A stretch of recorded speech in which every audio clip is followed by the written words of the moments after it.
Well, welcome everybody to a sunny Rye House kart raceway here for your coverage of round 9 of the 2018 Club 100 Sprints Championship for the lightweight and heavyweight classes we're now going on to, having had coverage of elites and clubmans this morning. My name is Howard Mitchell. It's going to be my pleasure to be with you throughout the afternoon for this coverage, and alongside, as ever, is my good friend and Double Dash Motorsport Media commentary colleague, Mr. Andrew Mather. Good afternoon. Andrew, how are you? I'm not fiddling with wires at all. That Seconds before we go live on air. I'm fine. How are you? I'm great. I'm great. Sorry, what he just did was rather impressive. He just wired up the entire soundboard in about a minute. So yes, welcome along. Thank you very much for joining us. It'll get more professional from here on in, honest. So we're here for the lightweights and heavyweights as we head towards the end game part of the season here in the 2018 Club 100 Sprints. And we will be with you, or we will be here giving you all of the action for round 9 this afternoon, lightweights and heavyweights. Just getting briefed, as you can see there, in the bottom left-hand corner of the shot in front of the podium. By the Club 100 staff. It is the first Club 100 round that anyone certainly is aware of, where the man with the plan, there is Andrew Cowell, giving them the briefing, also known as Muttley. So he's briefing the drivers. Usually, of course, it would be John Viger, but for once, John isn't with us here. He's having a well-deserved break, well-deserved holiday. So if you're watching, John, big shout-out to you. Hope you're enjoying the coverage today and hope you're enjoying your well-earned break. And we look forward to seeing you again at the next round. Well, Andrew, this morning, Elites and Clubman's provided some absolutely superb action, sometimes crazy action. I'm thinking particularly in the case of the Clubman's. But only because they were so tightly packed. Yes, absolutely, absolutely. It really was bumper-to-bumper stuff throughout the morning. So what can we look for this afternoon? Well, one of the things that we spoke about on the previous stream, and to be honest with you, I ended up with a bit of egg on my face because it didn't really come to fruition, was how frantic and how challenging the start can be here at Rye House. You've got this tightening first corner where it's not, you know, it's not something that has a defined braking point. It is possible to get around the first two corners without hitting the brake at all. It's just not necessarily the fastest way of doing it. And so you get this weird sort of situation where everyone's a bit unsure, or I'm a bit off the standard line here. What does that mean for what I need to do? And it just means you can get a bit of bumping and barging. There's not a lot of runoff. Obviously, loading is forbidden at the start of a race. But it is a difficult start. There's no two ways about it. And, of course, then heading down from the stadium section, as it's called, that turn 1 and 2 complex, you go down towards hairpin 1, which is a big, heavy braking zone. And so often drivers feel, oh, I'm gonna hook up an amazing overtake here and maybe get 3 people on the first lap. And that can be a moment of brilliance, or it can be a moment of disaster, depending on how that goes down. So it's definitely a challenging start here at Rye House. It's quite a narrow track. So giving racing room is really important here. But I think that is going to be one of the challenges here.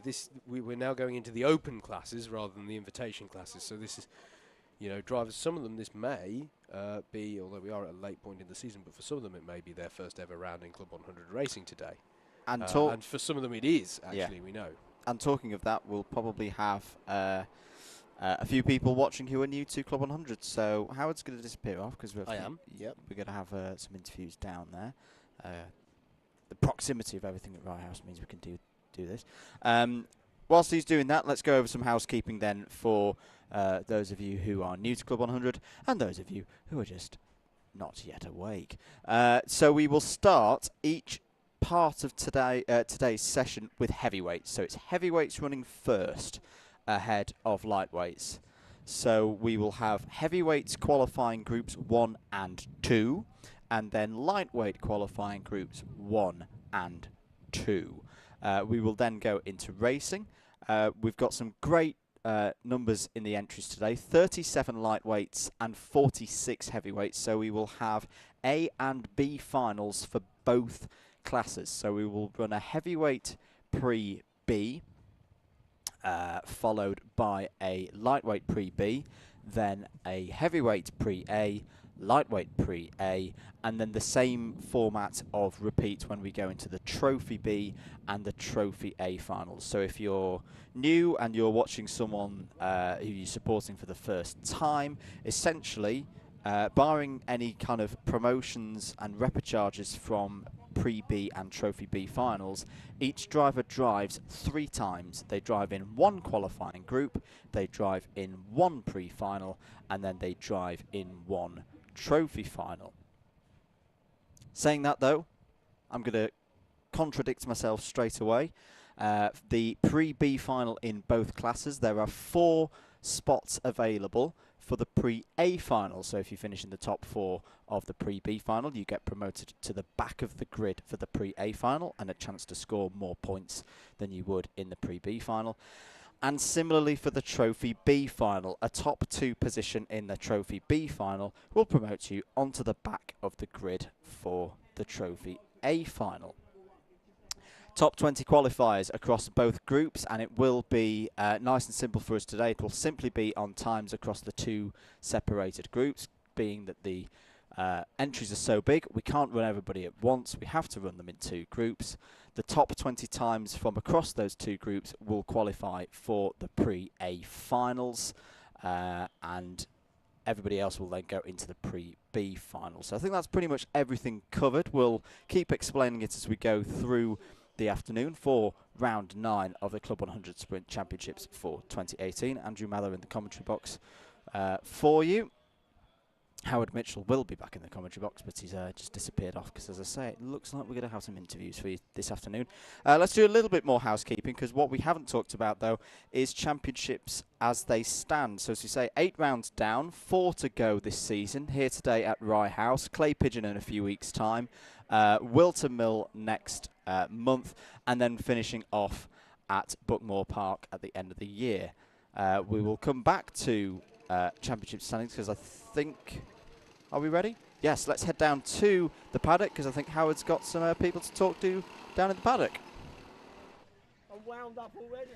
Thank you, Andrew. So, we're down here. This is the closest I ever get to the podium. But hopefully today we're going to be able to give you a few thoughts and feelings of some of the drivers, interact with them a bit more. I've donned my baggiest of Club 100 T-shirts here, and I'm seeing how everybody is. So for the audience... What's your name? I'm going to do the Scylla Black line. What's your name and where'd you come from? Well, my name is Steve Bosley, and I come from the south coast, just outside Worthing. Yeah. Lovely stuff. So, how long have you been doing Club 100? We've been doing Club 100 seriously now for 3 seasons, and I used to do Advanced Leisure before that, which is a spin-off in the Club 100 carts, which sort of got on to there a little bit. And then JV sort of tempted me to come into this, so yeah, that's where I am now. Yeah, doing okay. Lovely stuff. And the class you're racing in today? Heavyweights today. Yeah. So. What are we hoping for here? How do we find Rye House? I find Rye House okay. Yeah, we've got to have a good car. We've got to get you qualifying on the button and then go for it. Really, it is a tight circuit and it's really hard to overtake around here. And it just, yeah, qualifying is really important. So early season, I qualified on pole here. So I'm hoping to do the same again today. And to get the publicity out there, because we always try to do it, why do you race Club 100, mate? What's it about this series that attracts you to it? Well, Club 100 is just a really friendly group of guys, and it's a fantastic way to enjoy your weekend, and a good racing, always good fun, and yeah, enjoyable. It's been around a long time as well, you know, so it's got its own test of time there, which is really good, and JV and his team do a brilliant job, a really good job. Nice stuff. What would represent a good day's racing today? What do you hope for? Hopefully a top 5, that'd be good today. Last couple of rounds have been really bad since Glennie Gores hasn't gone too well for me, so try and get my head down and get back up there and see if I can get back in the top 5. Lovely stuff. Right, Lovely. Cheers for speaking to us, Steve. Thanks. All the best. Have a good day.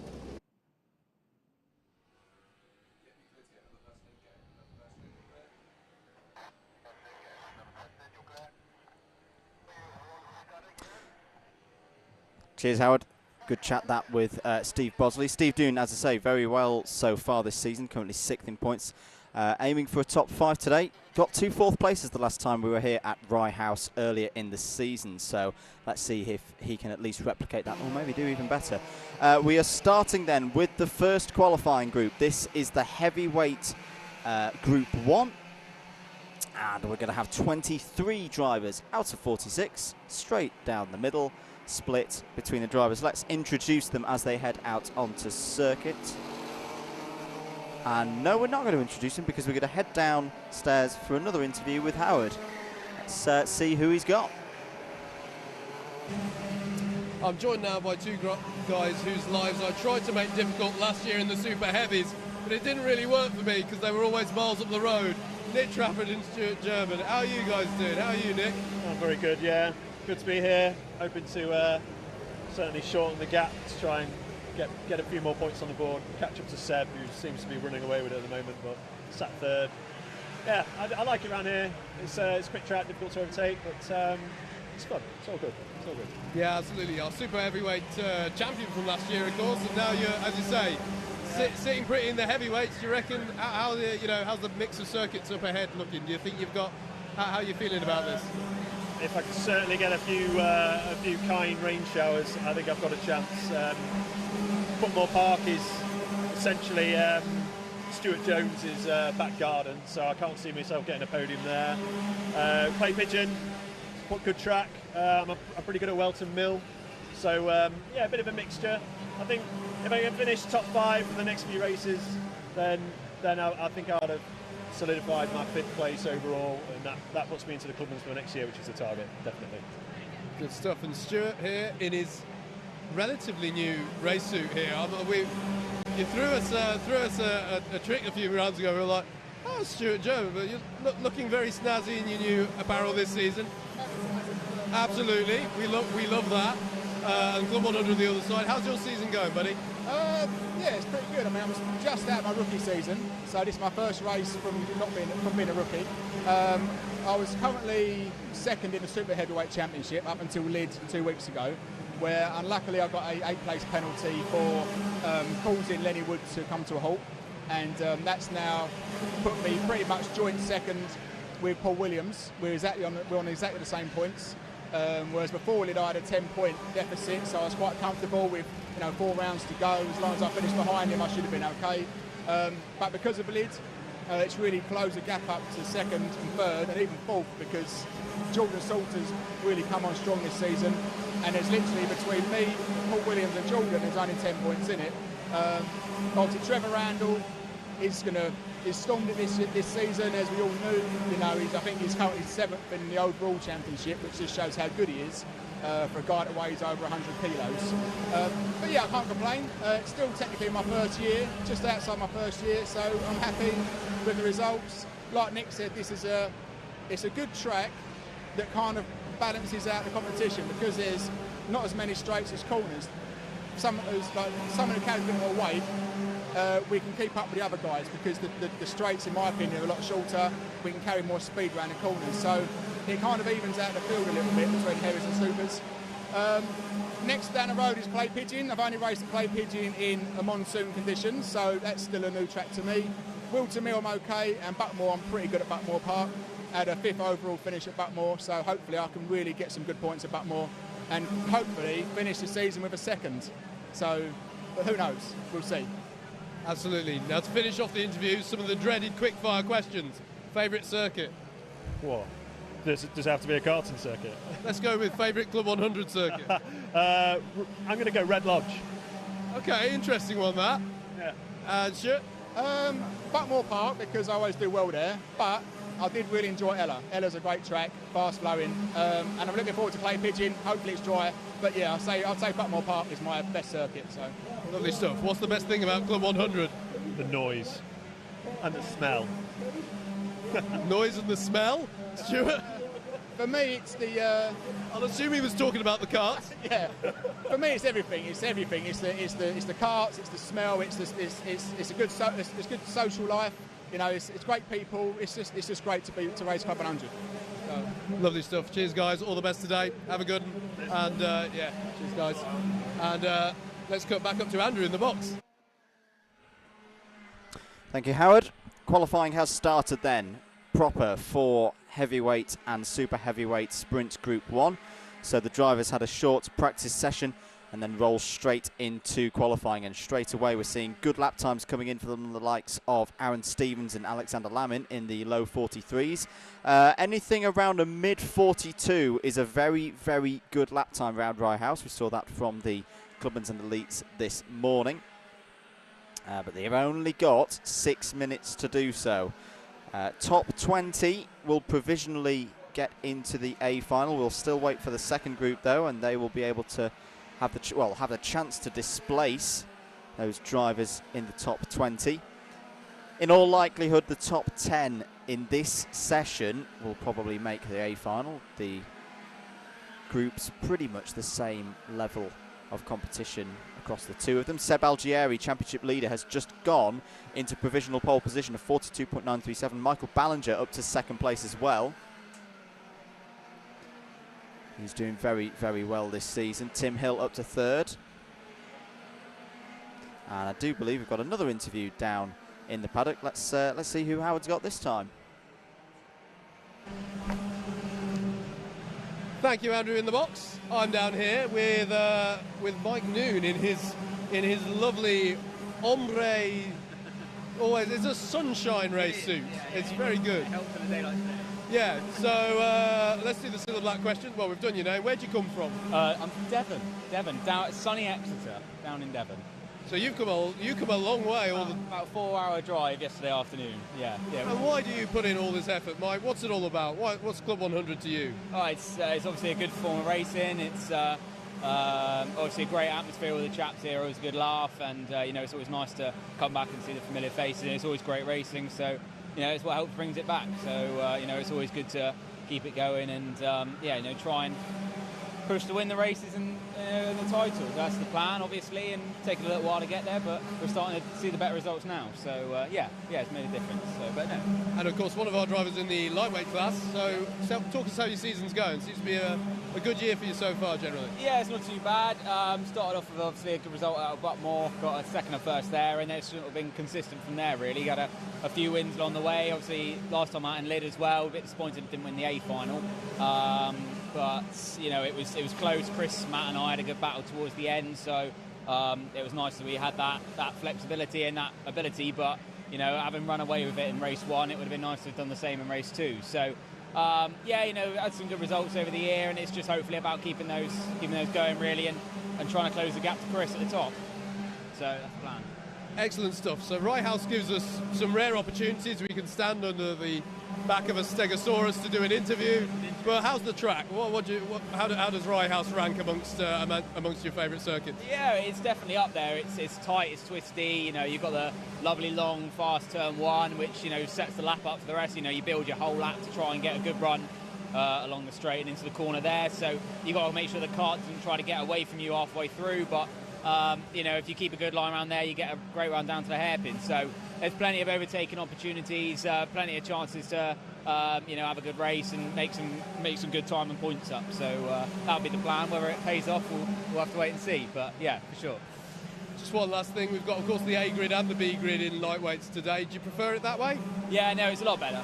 It's nicer to have the larger grids. It means obviously more people turning up, and it's obviously really good for the club as well. And it's nice to have that little bit of pressure as well. If you do make a mess of qualifying, you've got to be on your toes and make sure you're at least getting 1 or 2 decent laps in to ensure you're getting into the A's. Lovely stuff. Well, all the best, Mike. Have a good day. And and enjoy the racing out there. Thank you. Thanks, Howard.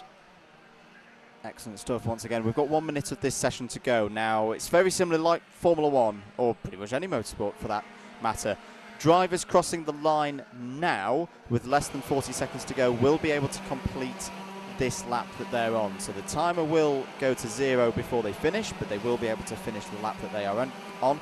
Currently, Barry Letchford, on his first run this season, we've not seen him so far this season, is currently on provisional pole position of 42.633. That's a pretty good lap round Rye House. ahead of Seb Algieri, championship leader, on a 42.807. So that's good for Seb Algieri. We saw the last time we did one of these Alpha live streams him struggle in qualifying round Ella Park. Not this time. He will be in the A final, the pre-A final, and then the A final, as the checkered flag is now out. Let's see if anybody else can improve. Martin Gurnett still there in third.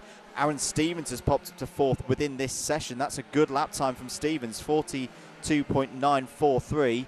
As we say, anything under 43 seconds will probably get you in the A final. Steve Bosley just improves to 9th place in this session, 43.032. That's going to leave him on the bubble, I think, for getting in.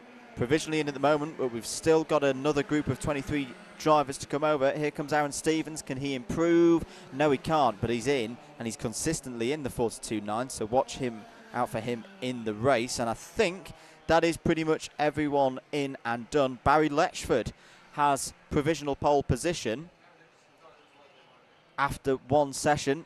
The second session will be out shortly, but that's a very, very good start to proceedings for him.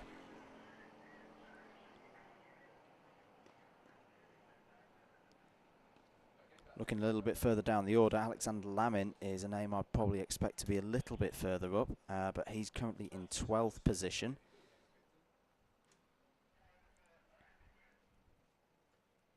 Michael Ballinger has just been recorded that he did get up to 4th place as well, late on as well, so a 42.946 for Michael Ballinger, who won the round at Shennington. That's a good lap for him. Do hope you're enjoying the coverage here at Rye House. A beautiful sunny day here at Rye House for round 9 of the Club 100 Sprint Championships 2018. One heavyweight qualifying group down, a second one to go. And then we'll also have the 2 groups for the lights as well. Whilst we've got a little pause, let's actually talk through the championship at the moment. Seb Algieri, as we mentioned, leads the championship on 1,267 points, ahead of Tim Hill by 8 points. Nick Trafford is 3rd, Stuart Jones 4th, Ben Bennyworth in 5th, Steve Bosley 6th, Trevor Randall, your leading super heavyweight, in 7th, 8th for Lenny Wood, 9th Miguel Hall, and 10th Mike Bodner. Second group coming out onto circuit now then for their qualifying. Bit of a hold up at the pit entry, as driver's not quite able to get the carts going. Who we got in this one? Trevor Randall, St John Hopkins, Reese Collins, Kelly Rogers, Matt Sussman, Paul Williams, Adrian Brammer, Chris Skivier, Darren Townsley, Andrew Clark, Ben Bennyworth, Robert Stapleton, Nick Trafford, Chris Solomon, Wayne Dunham, Stuart German, Keith Evans, Mark Turner, Peter Gillett, Ben Johnson, Paul Goddard, Mike Bodner and Jaden Cadogan, the 23 drivers out on circuit for this one.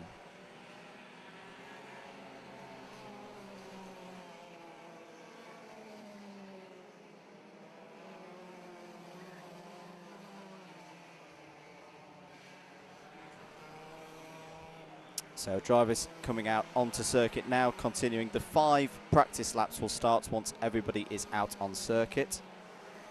And then once the 5 practice laps done, we'll see the green flag go out and the 6 minutes of qualifying will begin.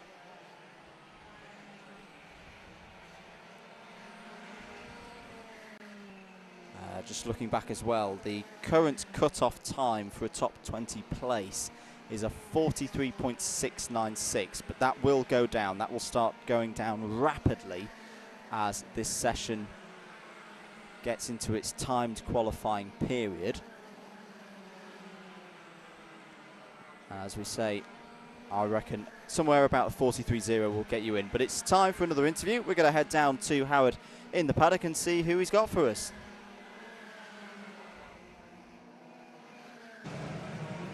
My next helpless victim in the interview pen is Mr. James Edwards. James, how are you doing? This man's just come off track, so it's hot off the press what he's going to tell us. You've just come out from heavyweight qualifying Group 1. How was it for you out there? I hate Rye House, so there's my excuse in. I'm not very good at Rye House. Today, I don't know where I finished. It feels quicker than it was in April of the heat. There's a massive bump up towards Pylon, huge bump. It's pretty much all I can tell you about the circuit. It was good fun. Club 100 is always good fun. Yeah, enjoyed it as always. Lovely stuff. Now you still come on the super heavies, don't you, mate? Yeah. So talk us through your season. How's it been? Because it's your second season of doing this. Yeah. So how's it going in the second year?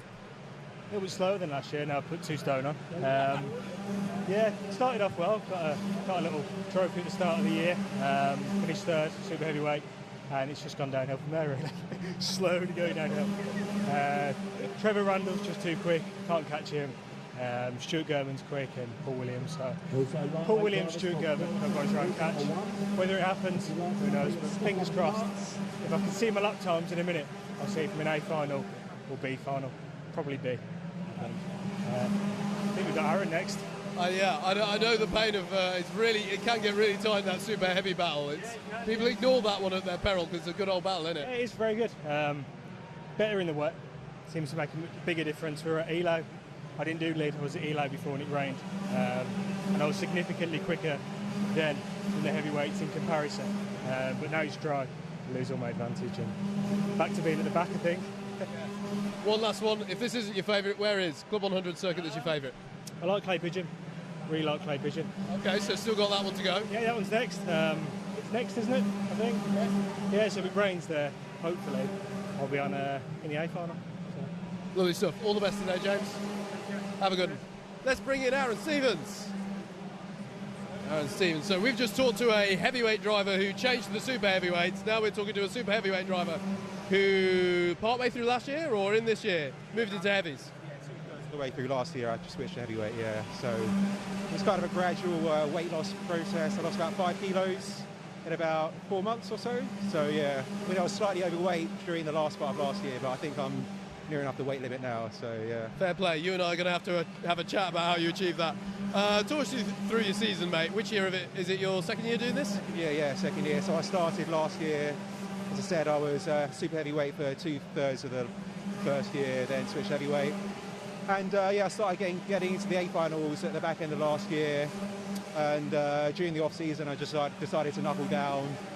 And yeah, I've pretty much been in the A final for every round this year, pretty much. And I'm 12th in the championship at the moment, which I'm relatively happy with. And yeah, only 3 rounds left off this one. So yeah, just hoping for a strong end to the season. Yeah. Reckon you can get into the top 10 by the end, or how's that looking in the championship? It's tight. I mean, I think there's a group of about 5 of us in it. I've not checked the scores lately, but I think there's only probably about 10 points between us off the top of my head. So it's a really tight group. So yeah, a good result from any of us could skew the results a bit. So I'm hoping I can get into the top 10. Yeah. Lovely stuff. 2 quick-fire questions to finish. Favourite circuit that we go to? I would say Edda Park, although I didn't go there this year because I had a wedding to go to, but yeah, that's my favourite, yeah. Okay, and what's the best thing about Club 100? It's just the racing and the people. I think it's the atmosphere. I think it's a really friendly atmosphere, even though in the heavyweight championship we're all competing against one another and it's really close on timesheets. You know, it's kind of good camaraderie and everyone's pretty friendly, so I think that's the USP of the championship for sure, definitely. Lovely stuff. All the best, mate. Have a good race today. I'm presuming it's going well. You just got weighed. Yeah, I qualified 5th in that session, so we'll see. I think the second heavyweight group is out now, so we'll see where I am on the grid, but hopefully it's kind of high. Lovely stuff. Back to Andrew. Cheers. Cheers, Howard. We are into qualifying proper for this second group, and already the times are starting to fall. And Nick Trafford is currently your fastest runner on a 43.050. I reckon 10th place at the moment in this session is a 43.4. I reckon we're already down to that being the fastest, or the time that you need to get into the top 20, and that is going to keep falling now for the next 3.5 minutes. So the likes of David Sterling and Jeremy Deeks unfortunately have already gone. They are outside. Mike Bodler sticks in a 42.909, and that's immediately beaten by Nick Trafford, a 42.745, and that's very close to Barry Letchford's pole position time that's currently still holding that provisional pole position for the Pre-A final that Barry set in qualifying 1. Where's 10th at the moment? So 10th is still on a 43.414. So our top 5 in this session are easily in. Mark Turner's just got himself in a good position there. 4th in this session with a 43.045. So that is going to stick him in about 13th place overall. So that's nice and safely in at the moment. Robert Stapleton in there with a 43.004. Very, very close, as you see in these sessions. 2.5 minutes of it to go. Penalty is currently out there for the 44. That's Chris Solomon, who's currently bottom of the timesheets anyway. Paul Goddard improves to a 43.411. And by my calculations, we are now looking at a 43.169 being the cut-off time. Now that's currently held by Stuart Jones, who was in the first session. Trevor Randall, currently the driver just outside that on a 43.195. So we're looking at our top 7 here in this session as the ones currently inside the top 20 times across the 2 sessions. Those 2 sessions, of course, being this one that we're watching right now and the one that preceded it. Adrian Brammer has popped in a 43.096, so that leaves us as we were. So at the moment, nobody going quicker, nobody in this session. We're talking the drivers 8th place down, so Paul Goddard, Trevor Randall, Chris Scivier, all currently by my calculations at the moment outside the top 20. Paul Goddard improves to a 43.180. Chris Scivier improves to a 43.173, but that's not quick enough. That's not quick enough at the moment. It's good, but it's just outside. It's 4 thousandths of a second outside of the pre-A final for Chris Scivier. This is nervy times for those guys, as we mentioned at the end of Group 1, Alexander Lamb, Stuart Jones, they were going to be on the bubble, and Jones is gone. Trevor Randall improves to a 43.010 and pushes Stuart Jones out of the top 20. Alexander Lamin is now on the bubble. And outside, well, at the moment inside on a 43.151. And he's gone because Chris Scivier, right to the end, has put in a 43.110. So he's in now. Who is on the bubble in 20th place? It's now Rob Adlam, who did a 43.129 in the first group. Paul Goddard is pushing hard and did get over the line before time hit 0. So your top 9 in this group are going through. The top 11 from the first group going through. The checkered flag is out. This is the last chance for drivers to go any quicker. It's still Barry Letchford who has pole position. Stuart German improves, but it's not enough. A 43.374. Nick Travad is over the line. He can't beat Barry Letchford's pole position. I think Letchford has pole position, unless the likes of Mark Turner can pull anything out of the bag right at the end. What can Paul Goddard do? He's the driver I'm keeping my eye on, because he's the unlucky driver currently just outside the top 20. Here he comes over the line. No, it's no quicker. It's no quicker. So Rob Adlam will survive and be in the top 20. Nick Trafford, Mark Turner, Mike Bodner, Trevor Randall, Robert Stapleton, Ben Bennyworth, Adrian Brammer, Chris Scivier and Wayne Dunham all make the pre-A final from this group. And Barry Letchford, Seb Algieri, Martin Gurnett, Michael Ballinger, Aaron Stevens, Tim Hill, Miguel Hall, Lenny Wood, Steve Bosley, Craig Brown and Rob Adlam sit on the outside. The unluckiest driver is going to be Alexander Lamin, who misses out on qualifying for the pre-A final by 23 thousandths of a second. That, ladies and gentlemen, is Club 100 qualifying. That is how close it always is. That's not sometimes, that always is how close it can be. And that's the end of the heavyweights. We'll see them in their pre-B final later on. So if the driver you're supporting was not read out by me earlier on, unless I've got everything wrong, they will be in the pre-B final. And we're going to head down to the paddock for some more interviews with Howard. Silence has descended over Rye House again as we are in between sessions. Next to join me under the Stegosaurus decorated podium is Mr. James Venning from the lightweight class. How are you doing, James? Very well, thank you. How are you? I'm lovely, thank you. That's a weird way of describing my emotional state. Anyway, round 9 then of 2018. How's it been going for you so far, buddy? Well, today or in general? Both. In general, third in the championship. Would like to be close to the first and second. I had a bit of a bad round round 8, so I'm hoping to improve this time. Practice was a bit scrappy. Had a nice little spin in front of the cameras right here on the straight, which is a bit embarrassing. So I'm hoping to sort that out in qualifying. But yeah, I need a good qualifying because last round we were here, I won it, and I really would quite like to win it again. But I'm not quick enough at the moment. So how long have you been doing Club 100, James? This is my 3rd season. Yeah, and I hadn't done any karting for a while before that, so yeah, just settled into it this year. Okay. And how did you find Club 100? Why Club 100, James? There's a lot of good competition. The standard is good, and I think it's a really sociable lot. So everyone's here for the same reason. They love cars, they love motorsport, and although we're here and everyone wants to win, everyone's here to have fun. So yeah, it's a nice lot. I enjoy it.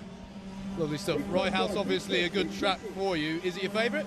It's one of my favourites. My favourite is Ella, but this is probably close behind it because actually this was my first win was here, so it means something. I like technical tracks on the whole, rather than high-speed tracks, so this one does normally suit me. So yeah, I like it. It's good. Lovely stuff. All the best then, James. Have a good... Actually, what are you hoping for?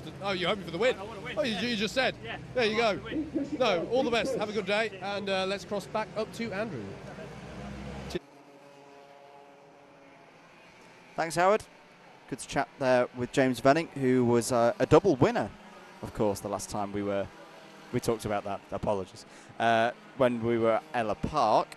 Qualifying Group 1 for the lightweights is underway. Adam Wheeldon, Rob Langthorpe, Richard Gander, George Wood, Andrew Ward, Pez Taraj, Billy Robson, Joshua Sargent, Daniel Crawley, Sam Nash, Charles Jackson, Ben Carew, Ewan Bennett, Matthew Hale, Matt Jones, Luke Steadman, Josh Adams, Steve Moody and Matthew Collier out in this one. So 19 out of the 37 lightweight competitors we have today are in this session.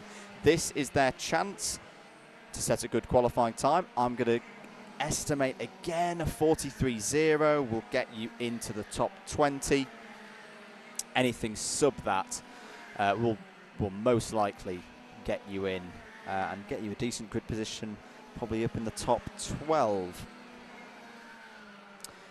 We've got some more interviews. Let's head down to the paddock and to Howard Mitchell. Thank you, Andrew. Next victim. Well, I'm going to do the Cilla Black blind date question here. What's your name? Where do you come from? And what class do you race in? I'm Ben Atkinson and I'm in the lightweights. And where are you from? Where am I from? Yeah, Maidenhead. Maidenhead. Lovely stuff. And why Club 100, Ben? Oh, I've been doing it for the last 3-4 years, and yeah, it's a good, for the ride and drive. I think it's the best in the country to go and do. Yeah, karts are good. So yeah, that's the reason why. Competitive racing. Lovely stuff. Talk us through your season then. How's it going this one? Mainly down. Hopefully it'll change today. I've had a few good, good races, but majority in the latter part of the season's not been very kind. So hopefully today I'll change it. Hear my little girl actually. Looks like she's. Thank you. Okay, number 10. There you go. She's number 10. She's supporting me. Yeah. That is it. Yeah, absolutely. My only fan. I doubt that very much. Probably, possibly your biggest fan though. Biggest fan. Yeah, definitely the biggest fan. What are you hoping for today, Ben? Well, luckily there's no B group, so I'm already in the A's. But no, I'd like to get in the top 10 finish would be good. Obviously, top 5. Hopefully, fingers crossed. If I keep it all together. Lovely stuff. Can you do it? I'm sure she thinks you can. All the best, Ben. Thanks, have a good one. Cheers. Let's head back up to Andrew. Thanks, Howard. So Group 1 still getting up to speed. We are about to pass into green flag conditions for the start of qualifying proper. Adam Wheeldon currently looking pretty quick out there. Should mention as well, Andrew Ward this morning was third. Actually, not this morning.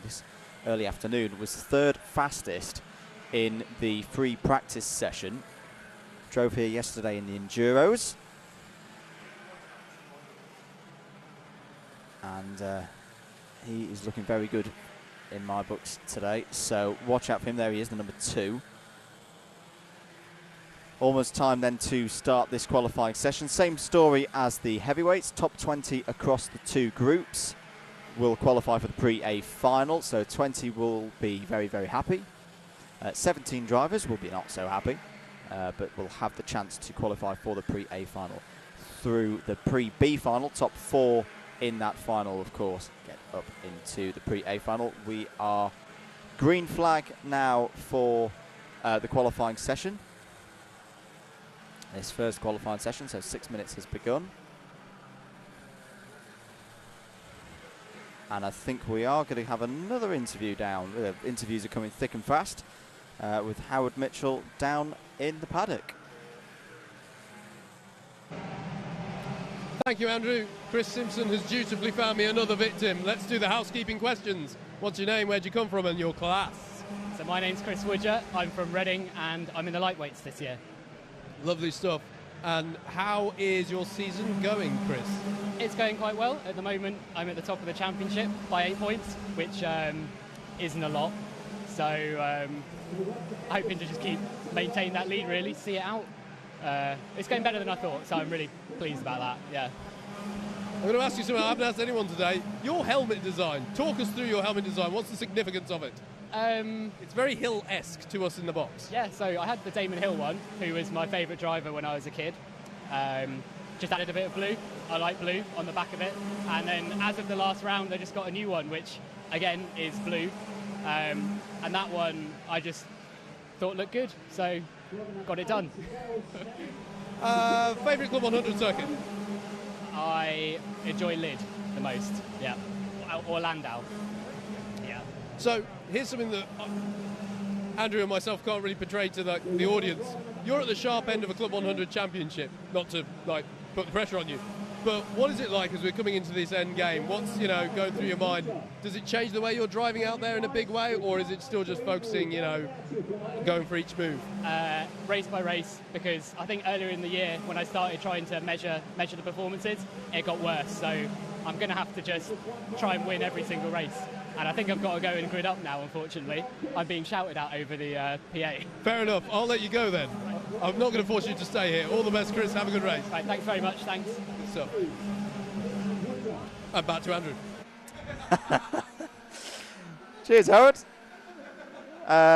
Good news. Our DDMM Barnstormers teammate has just put provisional pole position in. I told you he was going to go quick today. Andrew Ward goes 42.58 seconds around this circuit and takes provisional pole position away from Rob Langthorpe. We've got 3.5 minutes of this session to go, so that was the best cut back ever.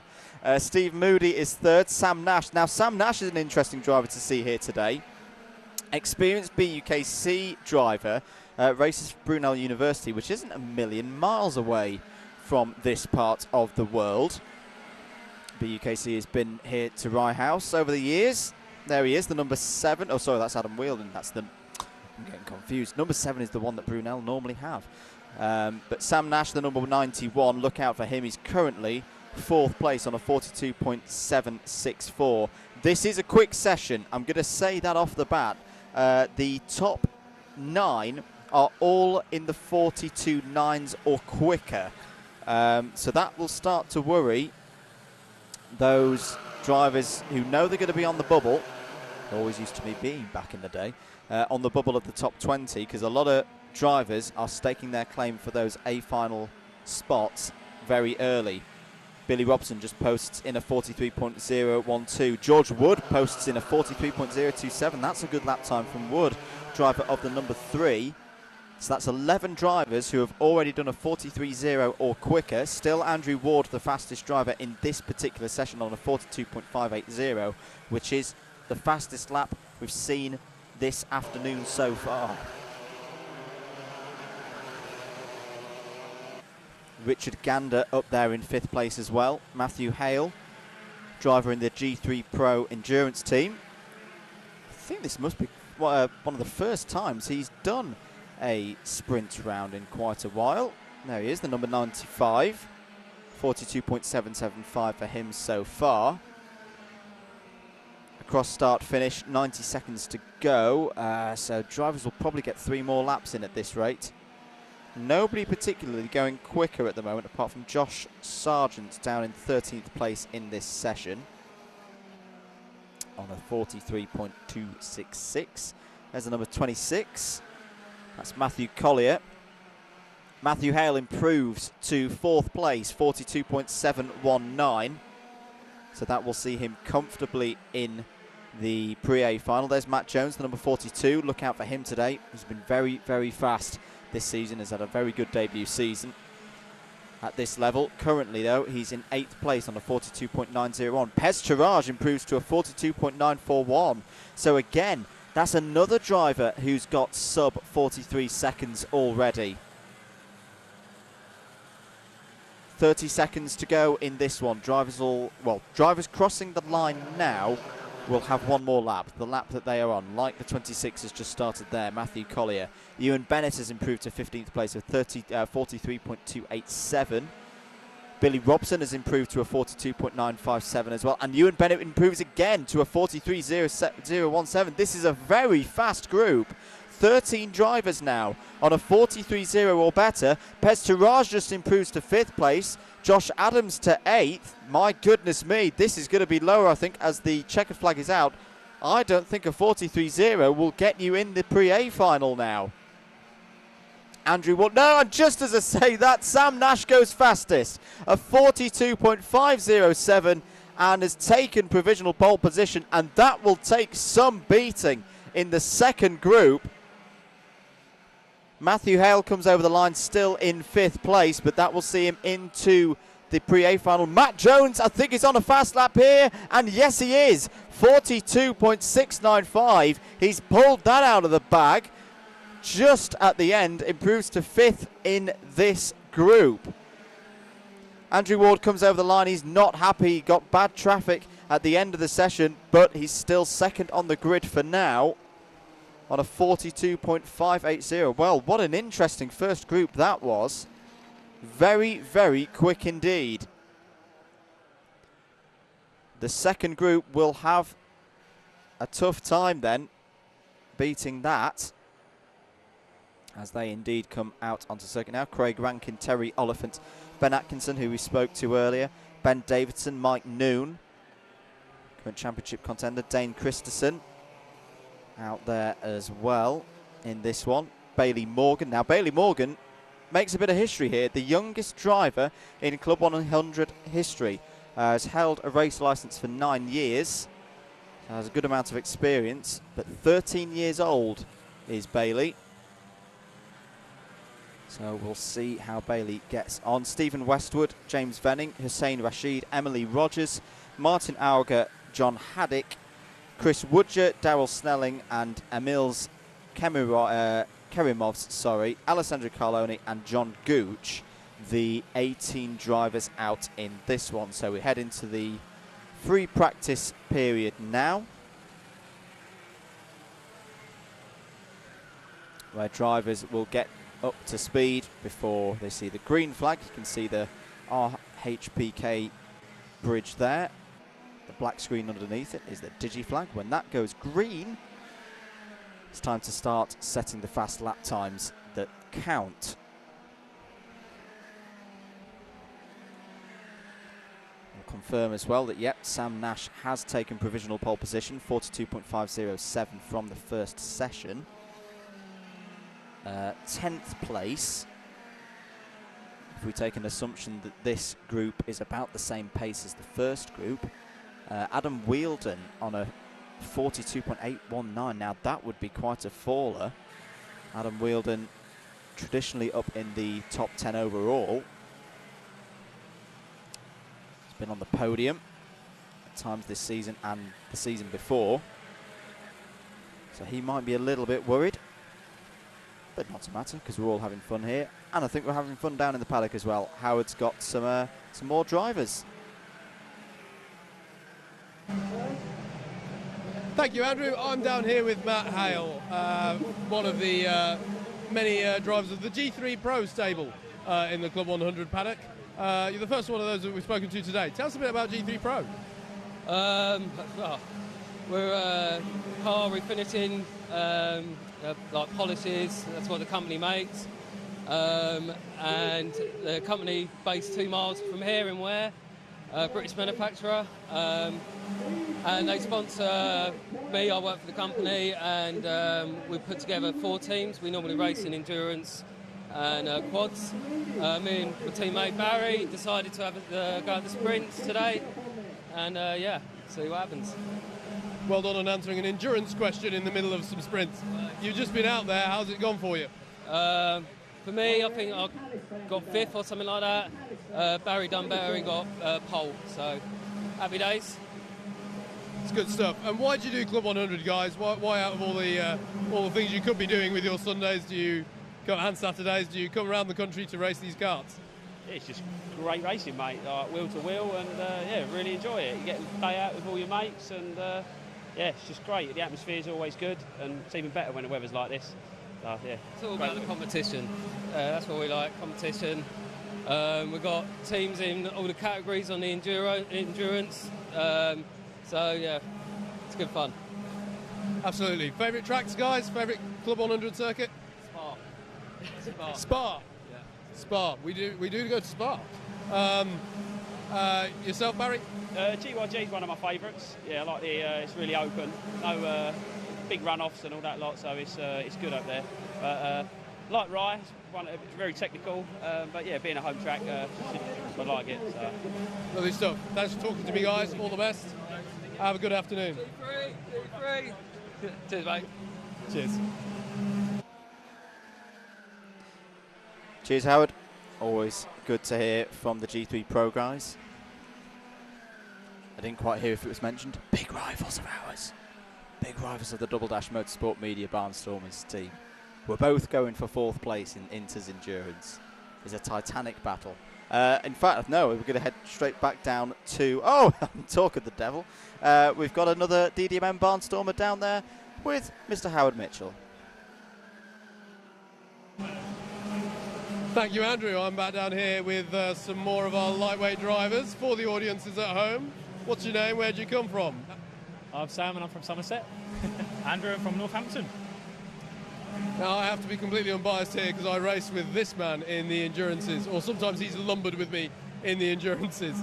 Right House, guys, how does that rank as a circuit for you guys? It's not my favourite, I'll be honest. It's bumpy, it's a bit tight and narrow. Not really my kind of track, but seem to have done all right, so I'll take it. It's all right when you just go around on your own, but racing-wise, it's always a bit of carnage with a couple of hairpins and people getting ambitious into pylon. So we'll see how it goes. Yeah, and some of your seasons in one word. It's my second race, so short. Short. Short is a good word. And your word, Andrew? Changeable. Changeable is brilliant. So this is your second ever race. How are you finding as a... No, second ever race. This season. Second ever season. Chris, do you want to go? No, second season. How well did you do in the first? Where did you finish in your first season? I was in 3rd in the championship in lightweights last year, and then I left after Clay, so I guess I fell down the order to somewhere near the back. Okay. But yeah, it was competitive until then. Okay, and what would represent a good day today for you? I want to win. I always want to win. So yeah, want to win. That's pretty universal. That's pretty standard. Good answer. Wardy, what are you hoping for today? Top 5, I think. Beat Rob. I think about for 5th in the championships with Rob, so beat Rob. If that's 20th and 21st, then fine. But as long as I beat Rob, I think that's the key. Top 4 are long gone, I think, so go for it. Lovely stuff. Favourite circuit we go to? Ooh. Probably Lid. So quick. It's just quick. Yeah, I like Lid. Yourself? Clay Pigeon, next. Going for the fast ones, lads. Going for the fast ones. Why Club 100, guys? Not to put you on the spot. Can't afford actual go-karting. Yes. Why yourself? It's a level playing field on the most part, which I like. Because a lot of the time, budgets rule the roost, and I think this is fair, so that's why I like it. Lovely stuff. I'll go again. Best man wins. Live. I know, best man wins, doesn't he? Like I say, even machinery, equal way, best man wins, and you can't argue. All right, I'll say you dug yourself out that very well. Let's head back to Andrew. Cheers, guys. Developments in qualifying. John Gooch has taken provisional pole position away from the two gentlemen we were just speaking to, 42.446, and as predicted, this is another quick session. Forget about a 43.0. The cut-off time at the moment is a 42.845, held by 10th place in this session, Emils Kerimovs. So this is going to be a ferocious final 2 minutes of this session to decide who is in the Pre-A final. John Gooch currently on pole position ahead of Sam Nash and Andrew Ward. Emily Rogers is up there as well, second in this session with a 42.612. Chris Woodger currently third, but we know he's got more pace in his back pocket. Currently, let's just look at who's looking outside. Billy Robson, Matthew Collier have both already gone. Adam Wheeldon is really on the bubble here. This would be a bit of a shock if Adam Wheeldon was to fall. He's currently safe.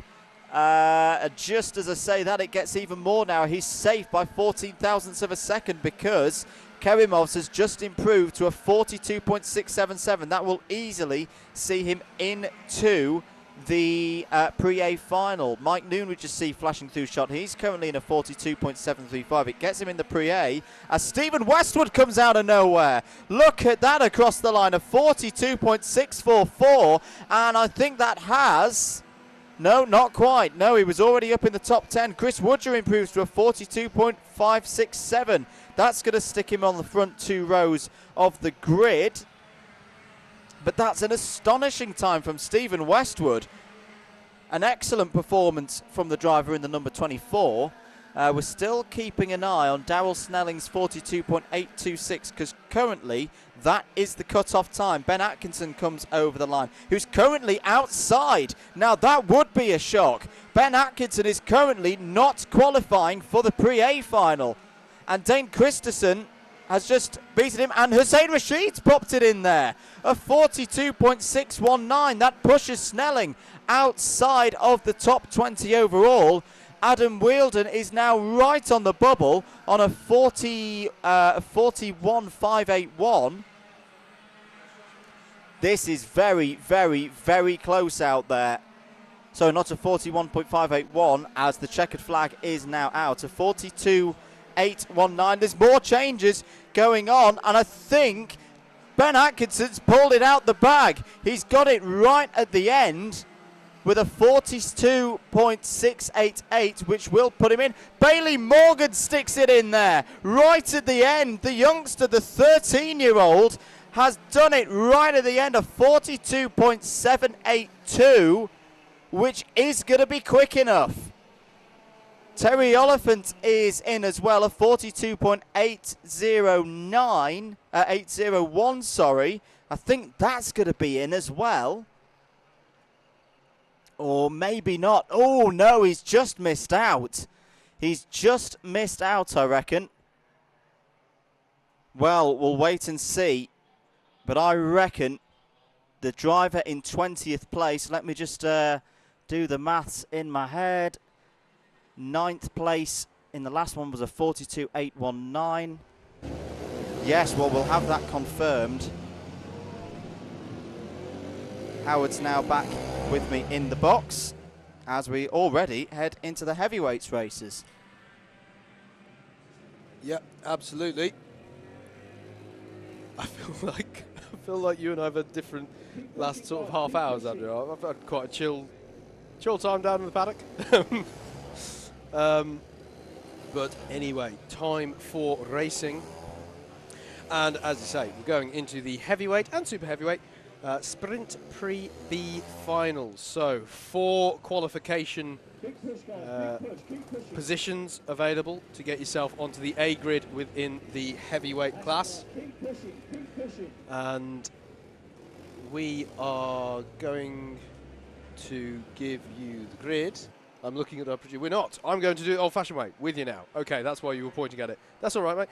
So on pole for this one, is going to be the number 4 of Alexander Lamin. He set a 43.151 in qualifying, just missing out, of course, therefore, on getting into the A grid.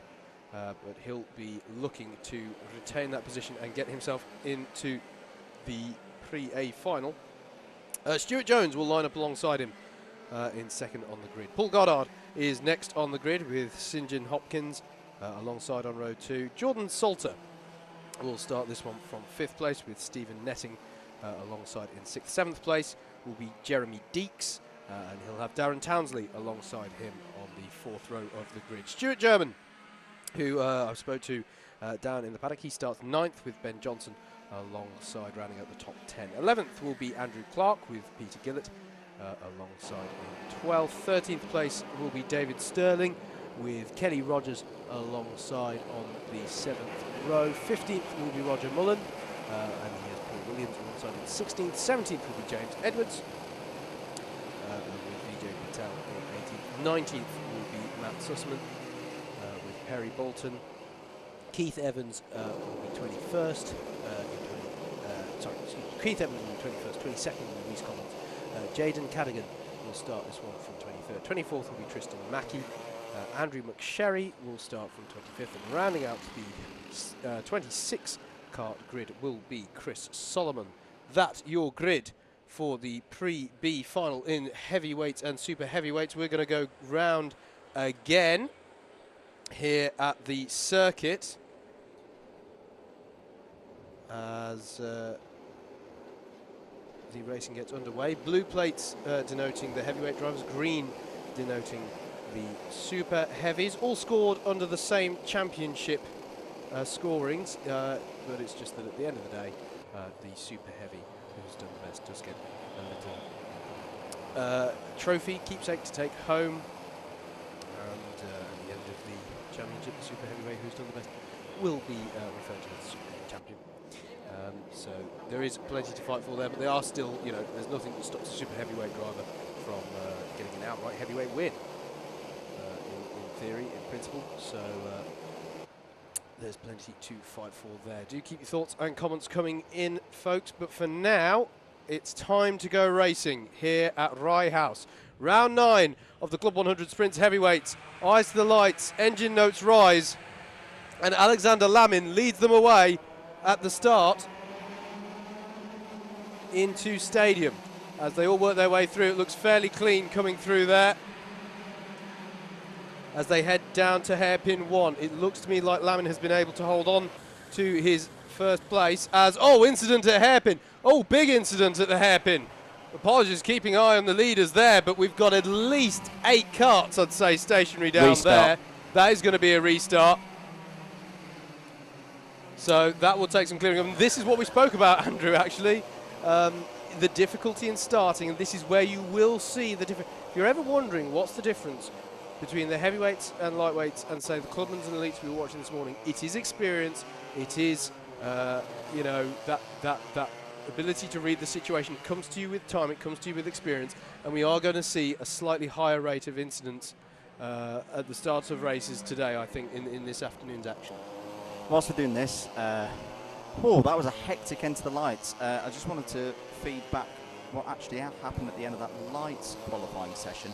The top 12 from the second group got in, so Terry Elephant did get in at 42.801, but it means that Adam Wheeldon misses out by 18 thousandths of a second, and he also doesn't even have pole position for the Pre-B final because he was the second person to set that very lap time.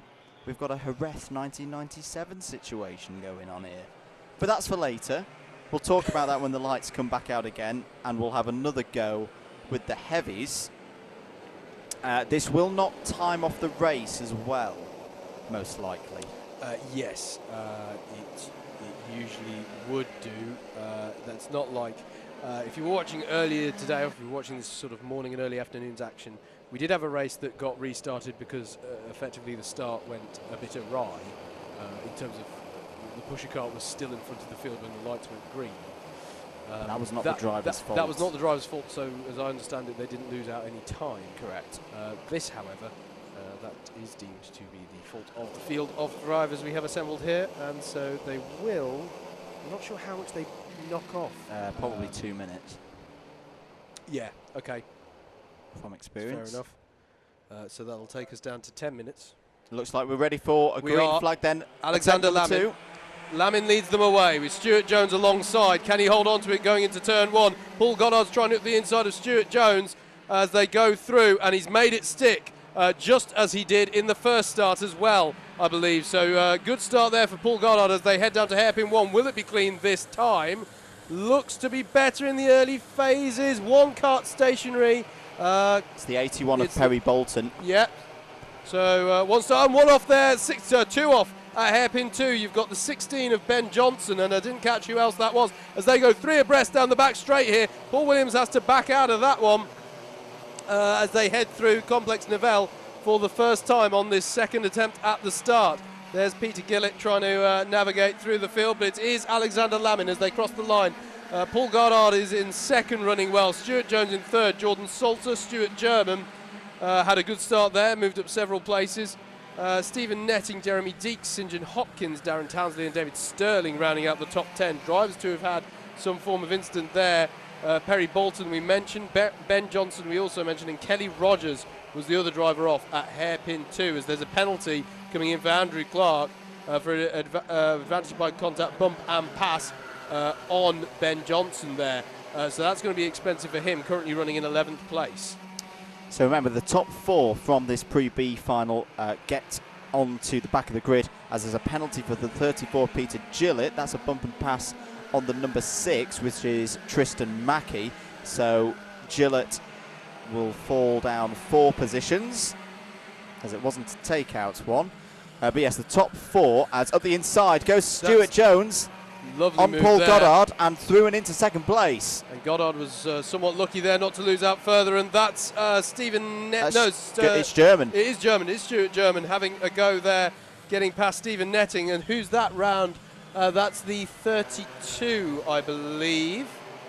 No, it's not. We haven't got a 32. I'm going to wait for who that is on timing. But Lamin doing everything he needs at the moment, getting his head down, quite literally there, trying to get as much aerodynamic efficiency down that straight as possible. Stuart Jones now in second, Paul Goddard in third, Stuart German, Stephen Netting and Jordan Salter rounding out this group, or this top 6 breakaway group there. And then you've got the battle for 7th between Jeremy Deeks and Darren Townsley. Tristan Mackey was a spinner on that last lap of 1 minute 5.903. There's also a spinner out of hairpin, or was out of hairpin 2. So we'll keep an eye on who that is. But here, back with your leaders in this Pre-B final, round 9 of the Club 100 Heavyweight Sprint Championship for 2018. Alexander Lamin is your leader, ahead of Stuart Jones, and they are clear. Now they need to start working together. There is no point fighting for a win in a Pre-B final when you could work together and pull away. Now Stuart German's got up the inside of Goddard there. Now obviously Stuart German just thinks he's got more pace at the moment, and he doesn't feel happy in 4th place. Change for the lead. Stuart Jones has gone through. Yep. So maybe that's actually the way that Stuart Jones is thinking, is I'm quicker than Alexander Lamin. I can pull myself away. I don't need to work with him. It's an interesting strategy. Let's see if it works. Yeah, absolutely. Just a bit of housekeeping. It was the 52, not the 32 I saw going around of Reece Collins at hairpin 1. So quite a few drivers dropping off the back of this one, and there's more field spread than, well, as we would expect actually. There's more field spread in this class than in the ones we were watching previously today. Stuart Jones, as we say, to the front. He did gesture to Lamin as he went past to say, let's work together here. And well, he might, because of course the top 4 of this race get to go up onto the A grid races and compete for a greater number of points.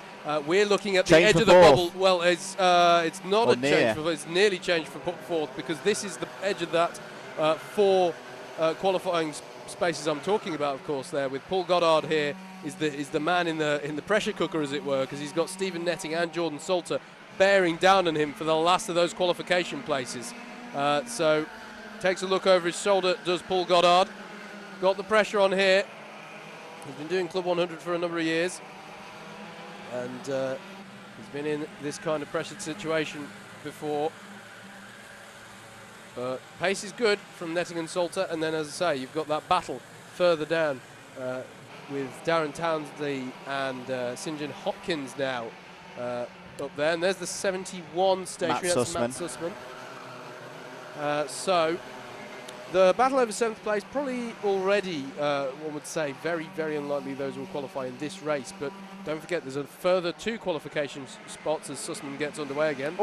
And needs to be a bit savvy here, because there's a big battle coming through, the battle for 4th place. Paul Goddard clears him, and oh my God, Sussman's doing him a massive favour there. That was really well judged by Paul Goddard. He had to make that move, jerking to the right-hand side of the circuit to get through. Yeah. Because this is his opportunity now to just break away. And I mean, I'm have afraid to say, Sussman there does need to be a little bit more generous, of who he's racing. Exactly that, mate. Exactly that. Getting restarted there, you know that you're off the pace. You know you're a lap down. Also, you probably registered that not many people have gone past you recently, i.e. they might be the leaders. So unfortunate there for Stephen Netting, and particularly Jordan Salter, who's still battling. You can see him raising his arm as if to say, well, my bid to qualify out of this race has rather been disrupted by that. We're now looking at that's Stuart German pressuring the back of Lamin now for 2nd place. German's really on it, and he's going for it immediately. Oh, no. 2. Oh, really wide there. They just about stay within the confines of the circuit. Now, there's very little runoff at that corner, and I was very nervous for a moment then. We saw Rob Newman do a move very, very similar to that in Elites this morning. It got a penalty.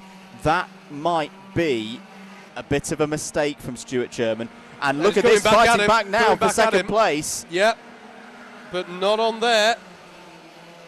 And look at this. Paul Williams is out, sorry. David's pointing it to us in the commentary box. Paul Williams, a normal A-final runner on the inside. Oh, no! Through. Oh, and they keep it going. Contact there. But Netting was going all in for that 4th place qualification place. And in doing so, he's almost certainly lost the opportunity to get it, although he did manage to get onto the back of Goddard quickly after being held up by Sussman. But it's allowed there Jordan Salter. Yeah, Jordan Salter to get him. And now Townsley will try and buy into this as well. So disappointment there for Stephen Netting. He went for it, and it didn't pay off. And there's the penalty for German. That is a terrible mistake. It wasn't necessary. Didn't need to go for that position, and that's going to cost him a place in the Pre-A final. Darren Townsley in the 24 and Roger Mullen in the 17 battling there through turn 2. Mullen didn't get the job done, going to try up the inside, but he's going all sorts. He's almost into Essex going down there. And so the 24 of Darren Townsley retains the place. Here's Salter and Netting, and Netting's got back past Salter, but it's going to be a big, it's going to be a tall order for him to get onto the back of Paul Goddard now, but he doesn't have to, because Stuart German has the penalty, although it has to be said, he doesn't know that. No. So he's going to push like hell for leather right now, and they're going to battle it out, ultimately perhaps for nothing here. Oh, 17's off! Mullen's off! Mullen off into the wall. Was the I was looking at timing, Andrew. Was the no contact? Just lost the grip. And you know, it can be that way through stadium. If you go offline, there's just not as much grip out there, and the back can step out on you. And now it is St John Hopkins in the 39 who's on the back of Darren Townsley, and now he makes a bid for 7th place. So we've got 1 minute 20 to go then. Stuart Jones leads this one by 3.8 seconds. He's just checked out here from Stuart German. German has a penalty. So although he's second on the road, we don't think he's going to be. He will place. Yeah. Alexander Lamin, former race leader, and of course the pole sitter. He's in 3rd on the road and net 2nd, and Paul Goddard is 4th on the road and net 3rd. Stephen Netting is currently in the last of those qualification places. Here is Stuart Jones lapping the number 52, which is Reece Collins, who had the incident earlier on at hairpin 1. So what's the battle looking like then with Stephen Netting and Jordan Salter? This is the number 10 we need to keep our eyes out for. They're just heading into turn 1 now. and working their way through the stadium section. There is Stuart German, but he has the penalty. There's Alexander Lamin in the 4, the 14 of Goddard, and then there is Stephen Netting with the 42 of Jordan Salter and Darren Townsley in tow as well. And all of those drivers, they don't know it. This is the thing. We're on the final lap, though, and Stuart Jones has done a superb job. It's been a very impressive drive here. Stuart Jones takes the first win of the day in the heavyweights, wins the Pre-B final, bags himself a spot on the A grid. Stuart German finishes second, and oh, how he may rue that move. It's a difficult one. You have to commit to it if you're doing a move at the inside into hairpin 2, but ultimately the penalty means that he will not make it through to the A grid, at least for now. Alexander Lamin finishes third, Annette second. Paul Goddard finishes fourth, Annette third. Stephen Netting, we believe, bags the last of those important, crucial promotion spots to get him onto the A grid. Jordan Salter finishes sixth. Darren Townsley, Hopkins, Dietz, Gillett round out the top 10. So here we go.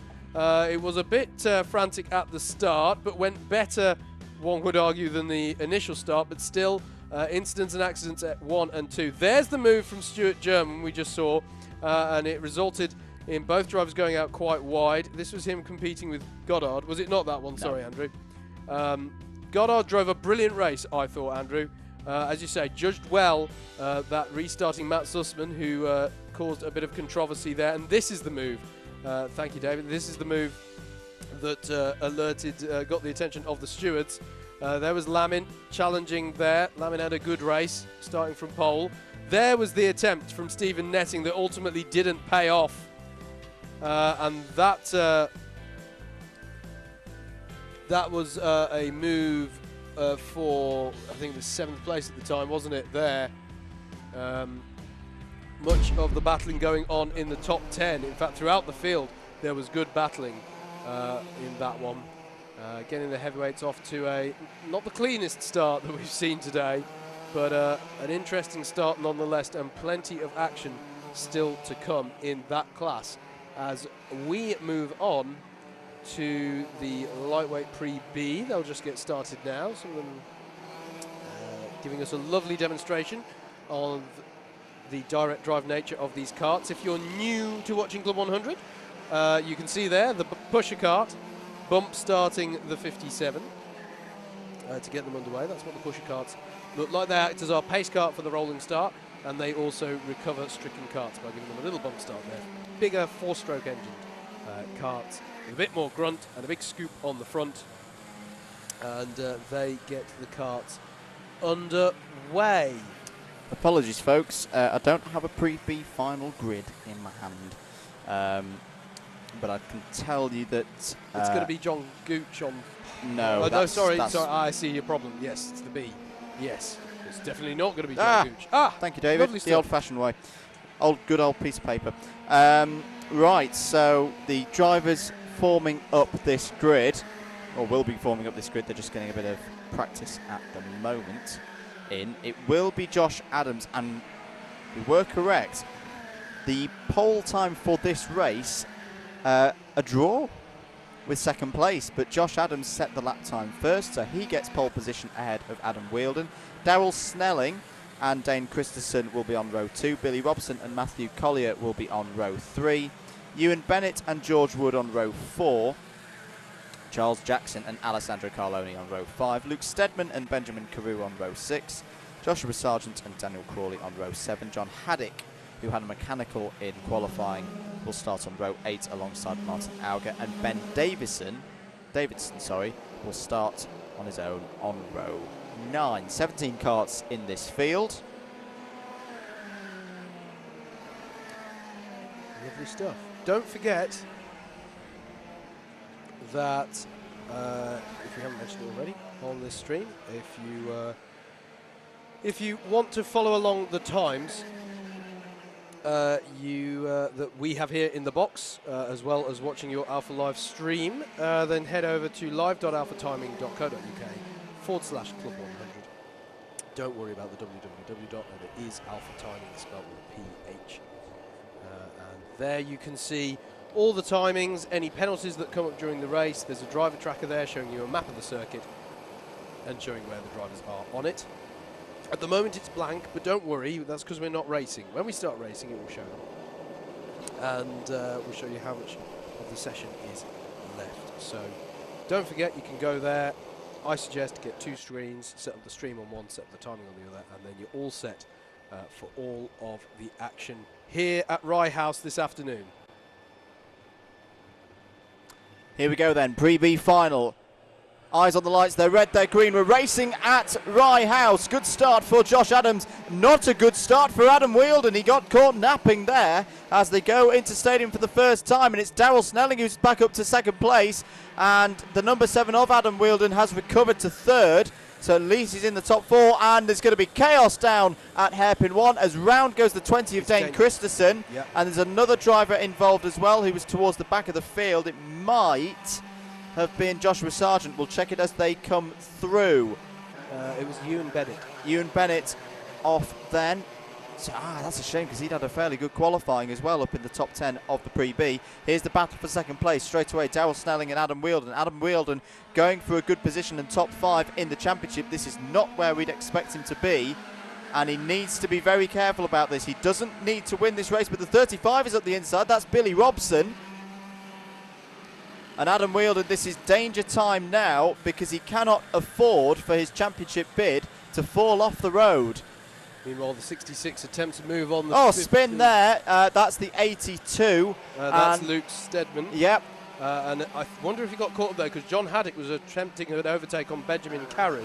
And Steadman's just been given a penalty for ABC takeout on the 20 of Dane Christensen off of lap 1. So it goes from bad to worse, unfortunately, for Luke Steadman.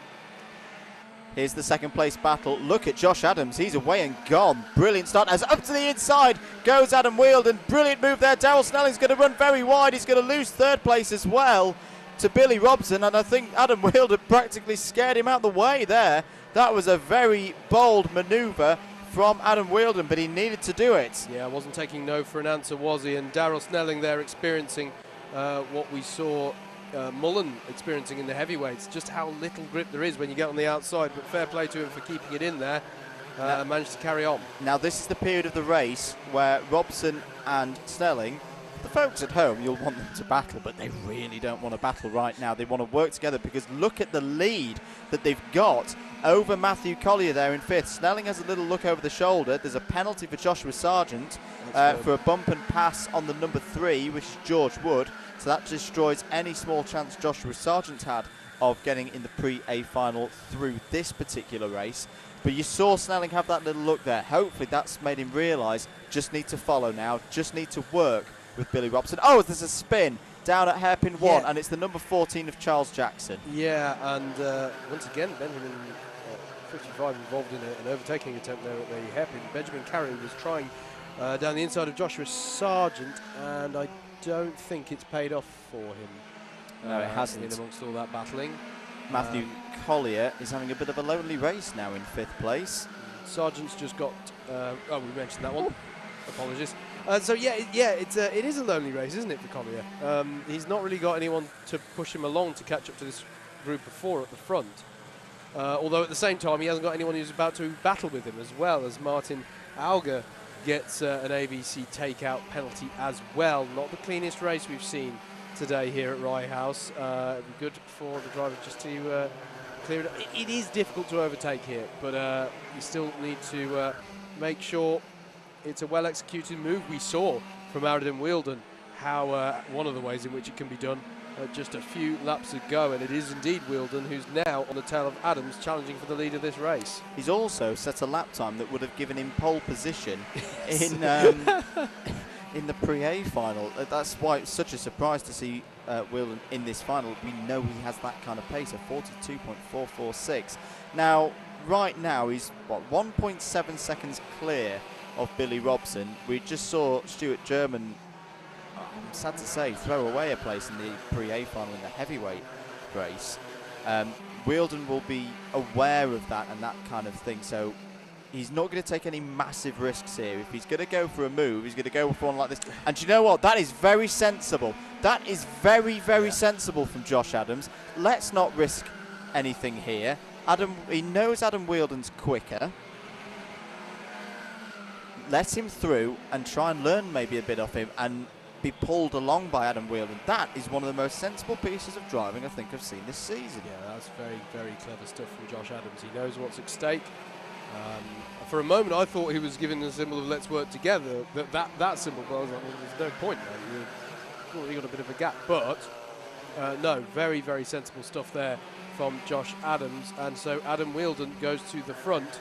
David Whitehouse has just been in my ear again. That Wheeldon finished second when we were at Ryehouse earlier this year. So he has he's definitely good around this circuit. As we're looking at a battle here between George Wood and John Haddock. And nicely executed move there.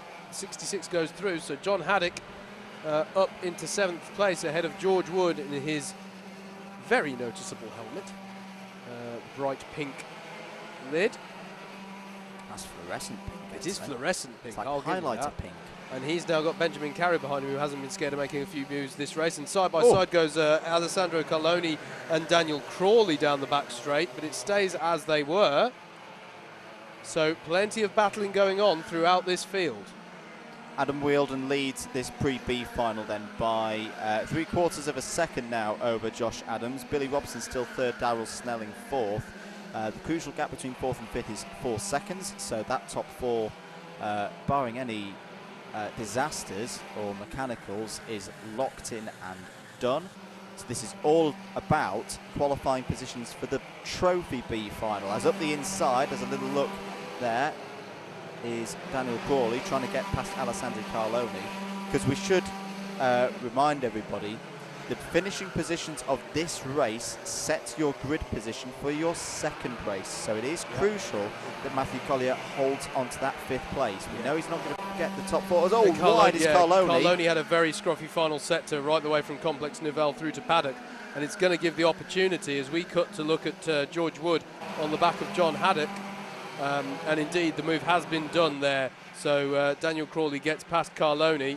This is all over in the end. Oh, and up the inside, that's a brave move from Crawley. Can he get it stopped? Yes, he can. A very good overtake there from... It was Carloni on Crawley. Oh, it was, sorry, Carloni on Crawley. Apologies.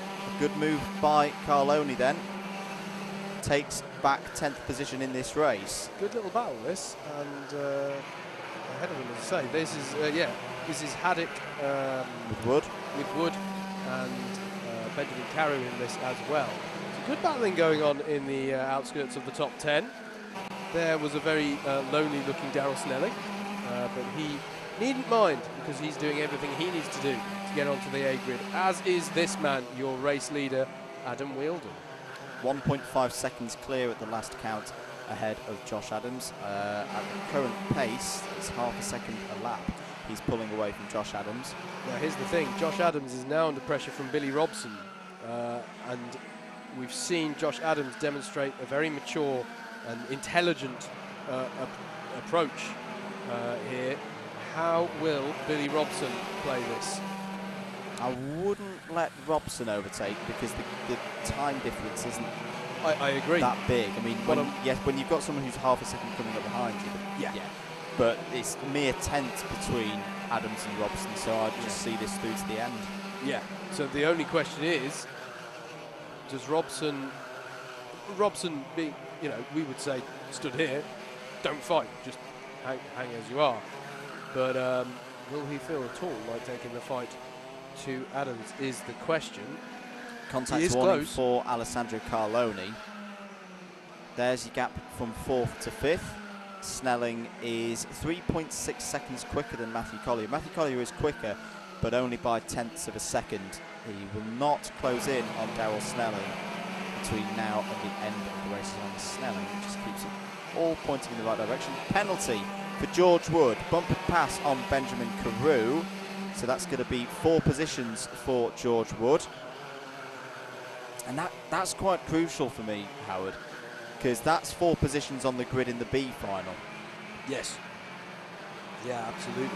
That can you know, as you say, if you can't make it into the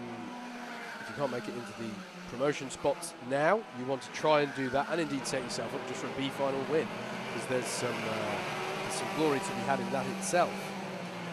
If you hamper your grid spot through penalties now, it's an unfortunate way to lose out. It is indeed. Back with our second and third place drivers in this pre-B final, Josh Adams and Billy Robson. For now, just looks like Robson is stroking this one home, not taking any risks, making sure that that top 4 position is secured, and in turn he'll get that place on the back of the pre-A final. Josh Adams actually responding now. Josh Adams also, well, that's actually very good pace from these two, both in the 42.6s, the same as Adam Wheeldon. So clearly working together and working very, very well. 0.6 of a second quicker than Darrell Snelling and Matthew Collier. Contact warning for the number 59, which is Daniel Crawley. There's the 57 of Joshua Sargent. He has a penalty to be applied. He does indeed. 6th on the road. Coming out of hairpin 2 into paddock. Trying to chase down Matthew Collier for a bit of pride in this race. There's pylon corner. Quite bumpy through there. You can see the karts reacting to the bumps, then through Complex Novell. Oh, contact there between the 3 and 55. That's George Wood and Benjamin Carew. You've got to think, you know what, Ewan Bennett, who's had a spin in this race, he's going to be shocked at how high up the grid he is with some of these penalties being applied. he's in for a pleasant surprise when he looks at the grid. Oh, mistake. As Carew has a bit of a moment there. Was there a bit of a tap on the rear bumper there of George Wood? Clipped the cones. Carloni's trying up the inside of him either way. But it wasn't on there, and he's got to be careful because as it has been he's run wide all race. Oh, he has run wide. Carew runs wide, Carloni goes through, and now Daniel Crawley will try and get him. But it's a difficult one to convert when you're on the right side of the back straight. I do sympathise with Carew here. This is a characteristic of Rye House, that when you get one corner wrong, it can take almost a lap and a half to kind of get it back and get back online. I think what happened there was that he just clipped the tyres on the inside of the last part of the stadium section, and that just put him offline for the whole lap. But anyway, here's the last lap. Adam Wheeldon is going to win this one. Not a surprise. He's done what he needed to do. We will be back for the pre-A final. Adam Wheeldon wins the pre-B final here at Rye House in convincing fashion, but brilliant drives from Josh Adams and Billy Robson. They'll be there as well, and a fantastic drive as well from Darrell Snelling. Very calm, very assured, and in the end he qualifies for that pre-A final by a clear 4.3 seconds. Matthew Collier will have pole position for the Trophy B final. Joshua Sargent finishes 6th on the road but has a penalty. John Haddock will be on the front row for the Trophy B final. George Wood was 8th, Alessandro Carloni was 9th, Benjamin Carew 10th, Daniel Crawley 11th, Martin Auger 12th, Ewan Bennett, Dane Christensen, Charles Jackson and Luke Steadman all had spins in that race, and there were quite a few penalties, so we'll wait and see what the rest of that Trophy B final grid will look like. Here's some highlights from the race then. Wheeldon going past Snelling. That was a crucial move at that stage of the race. Battles between the likes of George Wood and John Haddock there. Good action in the midfield, especially the battle between Benjamin Carew, Daniel Crawley and Alessandro Carloni that we kept an eye on. George Wood again in the middle of the action throughout that one. There was the mistake from Benjamin Carew, just clipping those tyres, which invited this move from Alessandro Carloni. But it was Adam Wheeldon who took the win and the first of the 4 places in the pre-A final. And now a slight pause in proceedings as we get ready for the heavyweight A final, Howard. Yes, and there's news. I like news. Stuart German was disqualified, but then it got reinstated. So he has finished. He has been classified on the results as second. So I expect him to now be taken to the circuit. So drama aplenty there. And indeed, I've just got visuals of the grid. So Let's talk you through the grid through the Pre-A final. They'll get some warm-up laps for this one, but we'll take the opportunity to take you through the grid whilst they're doing that. Barry Luchford, then a 42.633 gives him pole position. The fastest of our heavyweight drivers across both qualifying groups. Nick Trafford gets what could be a very... Oh, what's this going on at the end of the pit lane? It's a conglomeration of fail.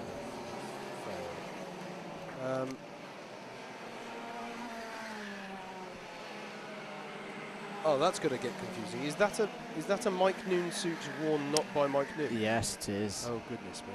I just had a... You know when you say, it's the heavyweight, and then you see someone looking like a lightweight out on track. Anyway, let's try this again. Barry Luchford is on pole. Nick Trafford alongside. Seb Algieri is third on the grid. Martin Gurnett lines up fourth for this one. Mark Turner is on the fifth spot on the grid, and alongside him on row 3 is Mike Bodner. Trevor Randall is the best of the super heavies in 7th, with Michael Ballinger in 8th. 9th for Aaron Stevens. Tim Hill rounds out the top 10. 11th is Miguel Hall with Robert Stapleton in 12th on the 6th row. Lenny Wood and Steve Bosley make up row 7. It's going to be Craig Brown in 15th and Ben Bennyworth in 16th place. 17th on the grid is Adrian Brammer with Chris Scivier in 18th place. 19th is Wayne Dunham, and Rob Adlam rounds out the top 20. Stuart Jones lines up 21st for this one with Stuart German, as we said, reinstated, or well, it was not counted anyway, the penalty that we saw attributed to him in the pre-B final. He will line up 22nd. 23rd will be Alexander Lamin, and last of the qualifiers from the pre-B final will be the number 14 of Paul Goddard. Kart change. Sorry, Howard. Kart change for Seb Algieri. I've just noticed there, just coming out of the pit lane in front of me. So we'll keep an eye on that one. Current championship leader by 8 points ahead of Tim Hill. Yep. Where is Tim Hill starting on this grid, Howard? 10th. Okay. 10th. In fact, there's quite a few experienced names in this top 10. Well, we've got an interesting top 10, I think. You've got championship contenders in the form of, Nick Trafford, Seb Algieri's in there, as the 33 of Lenny Wood, the stationary hairpin 1. Got quite a way around hairpin 1 before being stationary, but he will need to be recovered. You've got experienced names in there, like Michael Ballinger, who, of course, took his first round win earlier this year at Shenington. I want to say thank you for nodding. Then you've got people like Tim Hill, who's also very experienced in Club 100. So it's an interesting top 10 going into this one. Club 100, of course, celebrating 25 years this year. Started in 1993, and we've been doing the sort of historic intro video to our coverage today. Some of the memories of Club 100 over the years. Your grid again then, as they're just going to roll up just top 10. Barry Luchford, Nick Trafford, Seb Algieri, Martin Gurnett, Mark Turner, Mike Bodner, Trevor Randall, Michael Ballinger, Aaron Stevens and Tim Hill is your top 10 in this one. And I spoke to Barry earlier on in the paddock, of course. One of the drivers who compete on the G3 Pro set of endurance teams. So we'll be looking to convert this pole position into a pre-A final win, which scores the same number of championship points, of course, as an A final. It does indeed. And this is actually interesting, Andrew, because we've got he's sort of a disruptive influence here within this championship, because he's not a big player in the championship, but he is clearly a man with the pace. Oh, we're going around again. Okay, we're not ready to go. I was thinking Ben Bennyworth has caught up to them mightily quickly, and indeed I can see Bennyworth in the mid-pack there. You see him in the number 2. Trying to resume his grid spot. Can't change, I believe he's had. So we'll be good to go this time around. Barry Letchford then in the 96. Nick Trafford currently sitting 3rd in the championship with 2nd. Seb Algeri.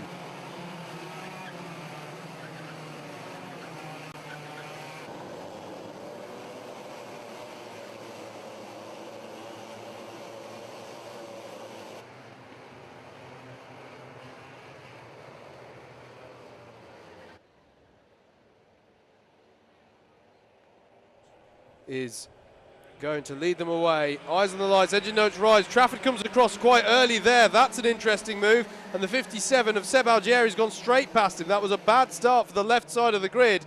Not quite sure what happened there, but Trafford did break out the tram lines ahead of the start finish. Not sure how the stewards will approach that one. How are they into hairpin 1? They've all made it around, which is good to see. I can see some people, Stuart Jones going very wide there and having to take to the runoff to avoid an incident. He's our pre-B final winner as they all work their way through. But at the front, Barry Letchford here is holding off Seb Algeri. And who's that who's following it through? Is that Mark Turner? We'll soon know, because they're coming around now to finish the first lap. It is indeed Mark Turner. So it's going to be Barry Letchford, Seb Algeri, Mark Turner, Nick Trafford, Martin Gurnett and Trevor Randall, your top 6 there at the end of that lap. They all, I'm delighted to say, made it round cleanly. So just the one contact warning there coming in for Robert Stapleton in the number 29. And now it's all about settling into the rhythm that's hopefully going to carry you through the next 11 minutes of racing. It's not about qualification spots here. It's going for that all-out win. And Seb Algeri had a good start there, importantly getting ahead of Nick Trafford. And he has now got Mark Turner between himself and Trafford. So good start for Algeri, our championship leader. Who also, of course, took a double win last time we visited Rye House, both pre and trophy finals. Yeah. So he'll want to carry on that kind of form. But Barry Letchford, very experienced, very good at building pace and keeping pace with his experience in the endurance competitions held on a Saturday, of course. And there's a breakaway group here forming of the top 4 of Letchford, Algeri, Turner and Trafford in the 26, and then a little bit of a gap back to Martin Gurnett, who's defending against Trevor Randall, who, as we've seen it quite a few times this season, is at the moment at least by quite a way our highest placed super heavyweight. And he's got Mike Bodner with him as well, as side by side here is Tim Hill going up past Aaron Stevens. Nice move there from Tim Hill in his lovely, I always like his very chrome medieval knight-like helmet. And meanwhile behind them, that's Lenny Wood getting involved with Aaron Stevens. It's been a disastrous few corners for Stevens because he's also fallen behind Steve Bosley. Steve Bosley indeed. So Stevens will want to forget this lap in a hurry. Oh, spin! Oh, and right in the middle. Oh, this is going to be chaos. There's only actually 2 carts came to a stop there. I think it was in the region around Robert Stapleton. Yeah, Ben Bennyworth was involved. Let's see who falls down the running order. Yeah, Robert Stapleton was one of the drivers, and Rob Adlam. So disappointment for them. You saw the field splitting there to avoid further contact. In the end, it was, I have to say, it sort of ended better than my gut instinct initially thought it would. That was a classic example. This is a penalty for an ABC takeout for Stapleton. That was a classic example of where these new bumpers that we've got on the Club 100 carts this year really, really did their job well. Yeah, that's a very, very good point. Oh, Stevens is... No, that's a tester. Kart tester. I think that one might have a problem, just on balance. But yeah, absolutely worth noting, although we're a long way through the season now, These are the new Club 100 chassis that came in this year, and one of their big features was improved bumpers for safety. Stuart Jones is absolutely flying. 42.875 as Tim Hill goes past Miguel Hall. Stuart Jones is flying. He is a good 1/10 of a second quicker than anybody else on circuit, and he's a good half second faster than those around him in 16th place. Contact warning for the number 18 of Tim Hill. Unsurprised to see that, with Miguel Hall having to take quite a bit of runoff to avoid that. Here we are back at the front. Seb Algieri putting the pressure on Barry Letchford, who's absorbing it really well here. More familiar with the endurance format of racing is Letchford, but holding his own at the front of this field, it has to be said. Mark Turner racing well, and Nick Trafford as well. They've got a 1.6 second gap now back to Martin Gurnett in 5th place. So there's this breakaway group of 4, and then, as I say, basically everyone else is very tightly packed, from Martin Gurnett in 5th all the way down to Stuart Jones, who you just mentioned, Andrew, in 16th place. So nice and tight there. You've got to say Algieri's looking racy here. He really looks like he'd like to take the win here. Tim Hill, second place man in the championship, is on the move. He's got past Mike Bodner now and is up into 7th place. So look out for the chrome helmet of the number 18 of Tim Hill. And as I say that, there's another key championship protagonist on the move. Nick Trafford has now got past for 3rd place. He's past Mark Turner, and now he's right on the back of his championship rival in Seb Algieri. The key thing for Algieri in this race, we know how tight this championship is, 8 points before the start of this race. Now, at the moment, as things stand, it's another 8-point swing towards Algieri, but if he can get past Letchford, it's another 3 points. It's 127 versus 130. So that it would be, in terms of this year, huge for those 3 points to have them in hand over Tim Hill. But then again, Tim Hill continues his march through the field. Yeah, absolutely. It is really, really close this year in all the classes in Sprint Championship. It really is great to see. And none more so as that's the 18 of Tim Hill, now looking at Trevor Randall. So this is him trying to get himself up into the top 5. He's got to be careful though, because he's already got at least one contact warning. He's going to try and draft down the straight, and that's pretty easy for Tim Hill. It's got a penalty for him. Oh, goodness me. That's going to be costly for him. And just as we were talking about how he was working his way up the field and how close it is for points in this championship, that is not what he wanted whatsoever. Behind him, Miguel Hall is pressuring Mike Bodner. Mike Bodner in the 36 with Miguel Hall in the 19. Sort of race long been having this battle, this chase of Trevor Randall in the 43. But, well, Tim Hill's up to 6th place on the road, but in reality that's 10th, exactly where he started on the grid. And you can see there, he sees it, and that's going to be disappointment for him as Miguel Hall goes to the inside of Mike Bodner and gets the job done. Lovely little move from Miguel Hall there, and not for the first time we're seeing a really nice racecraft from Miguel Hall here. He's had some good overtakes throughout the year. Oh, sorry, Andrew, is it only one position? Yeah, it's only one position. Okay. Stevens is going to Stevens. He saved it. Brilliant save there. He was forced out wide. I think that was by Steve Bosley. Yeah. He's got Michael Ballinger, the winner from Shennington, now up behind him. He's had a fairly quiet race so far. He has. Has Stevens actually lost out there? No, he hasn't. He was trying to get back past Bosley. Okay, Back with the leaders. Here's Letchford and Algieri. Nick Trafford still there as well in 3rd place. Yeah, absolutely. Trafford here is going to want to get ahead of Algieri. He knows, he'll absolutely knows Algieri. He knows he's at the top of the championship at the moment, and he is going to do everything he can. I just feel we're getting into the last 4 minutes of the race now. We're getting towards that point where you want to think about your end strategy here. It may only be sprint racing, but believe you me, there is a knack to doing it right. And part of that knack is knowing when to spring, when to pounce. This top 4 pack of karts. Mark Turner, although he's been passed by Nick Trafford, done well to stay with them here.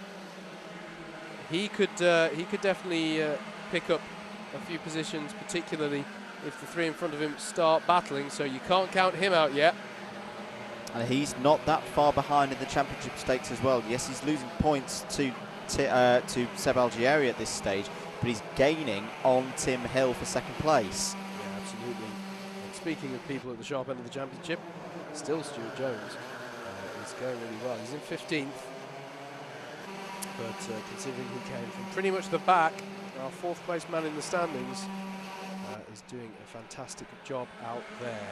3 minutes to go now, just under, as the top four throw themselves in. And was that Trafford having a look through stadium? He was taking a tighter line.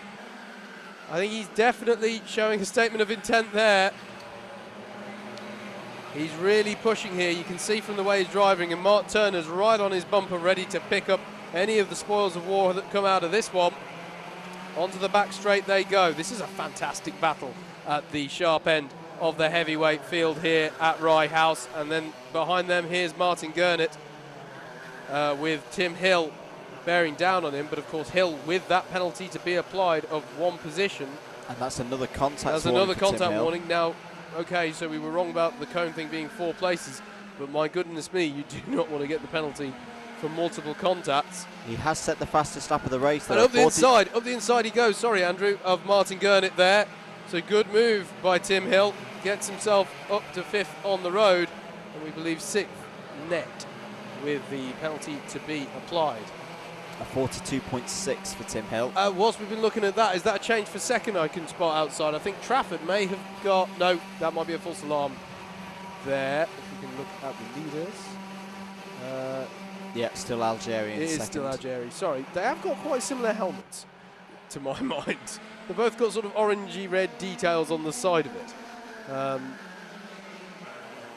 What's this? This is down at Complex Nouvelle. 2 drivers. One is the 38, which is Michael Ballinger.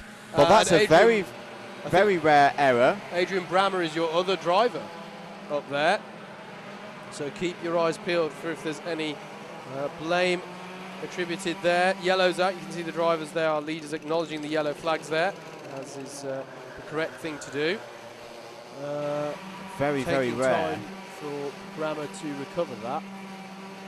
And a takeout. That's very rare. That is very rare to see Michael Ballinger make that kind of error. Yeah. It really Final lap board is now out. So here we go then. Will Algeri attack? Will Trafford attack? Will Turner attack? It's it really has been an impressive display by these 4 drivers. The thing with Letchford, though, as we mentioned, we know how experienced he is from the endurance, the longer format of the races. He's so consistent, but side by side, here we go, Algeri and Trafford. Trafford looking for the move, but no, Algeri's got good speed off hairpin 2. Can he keep it together? Only opportunities to get a good switch back off of this corner, but I think Algeri's got a nice drive out of there. So it's going to be as you were. Barry Letchford will lead them around to take the win in the Pre-A finals for round 9 of the heavyweights. Seb Algeri takes a good second place there. Nick Trafford in 3rd. Mark Turner rounds out that breakaway group of 4. Tim Hill finishes 5th, but does have that cone penalty to be applied. Martin Gurnett finishes 6th. Trevor Randall, the best of the super heavies, finishes in 7th. Miguel Hall had some good battles out there. He finishes 8th, and then he would in 9th. Mike Bodner rounds out the top 10. Steve Bosley is next in 11th, in the number 11. Aaron Stevens, we saw him having a few interesting moments, but finishes 12th in the end ahead of Wayne Dunham. Stuart Jones, 4th place man in the championship, gets himself up to 14th. Paul Goddard finished 15th. Craig Brown in 16th. Then it was Stuart German, Ben Bennyworth, Alexander Lamin, Chris Scivier rounding out the top 20. Here are some of the highlights of that one. It was a cleaner start, although there was some going over the runoff there, but it was a cleaner start on the whole than we saw from the B grid in heavyweights earlier on.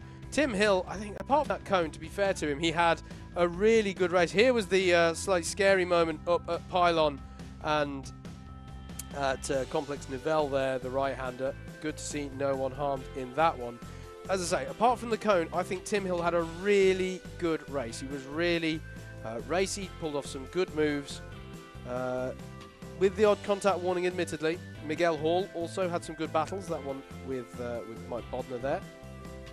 And then this was the moment that Aaron Stevens got a bit leery and hairpin too on the outside. You do have to be careful if you're on the outside going into some of these braking zones here at Rye House. This was the best attempt that Trafford had on Seb Algieri, his championship rival, but ultimately it stayed as they were, the top 4 group of karts pushing each other along, with Letchford getting the win.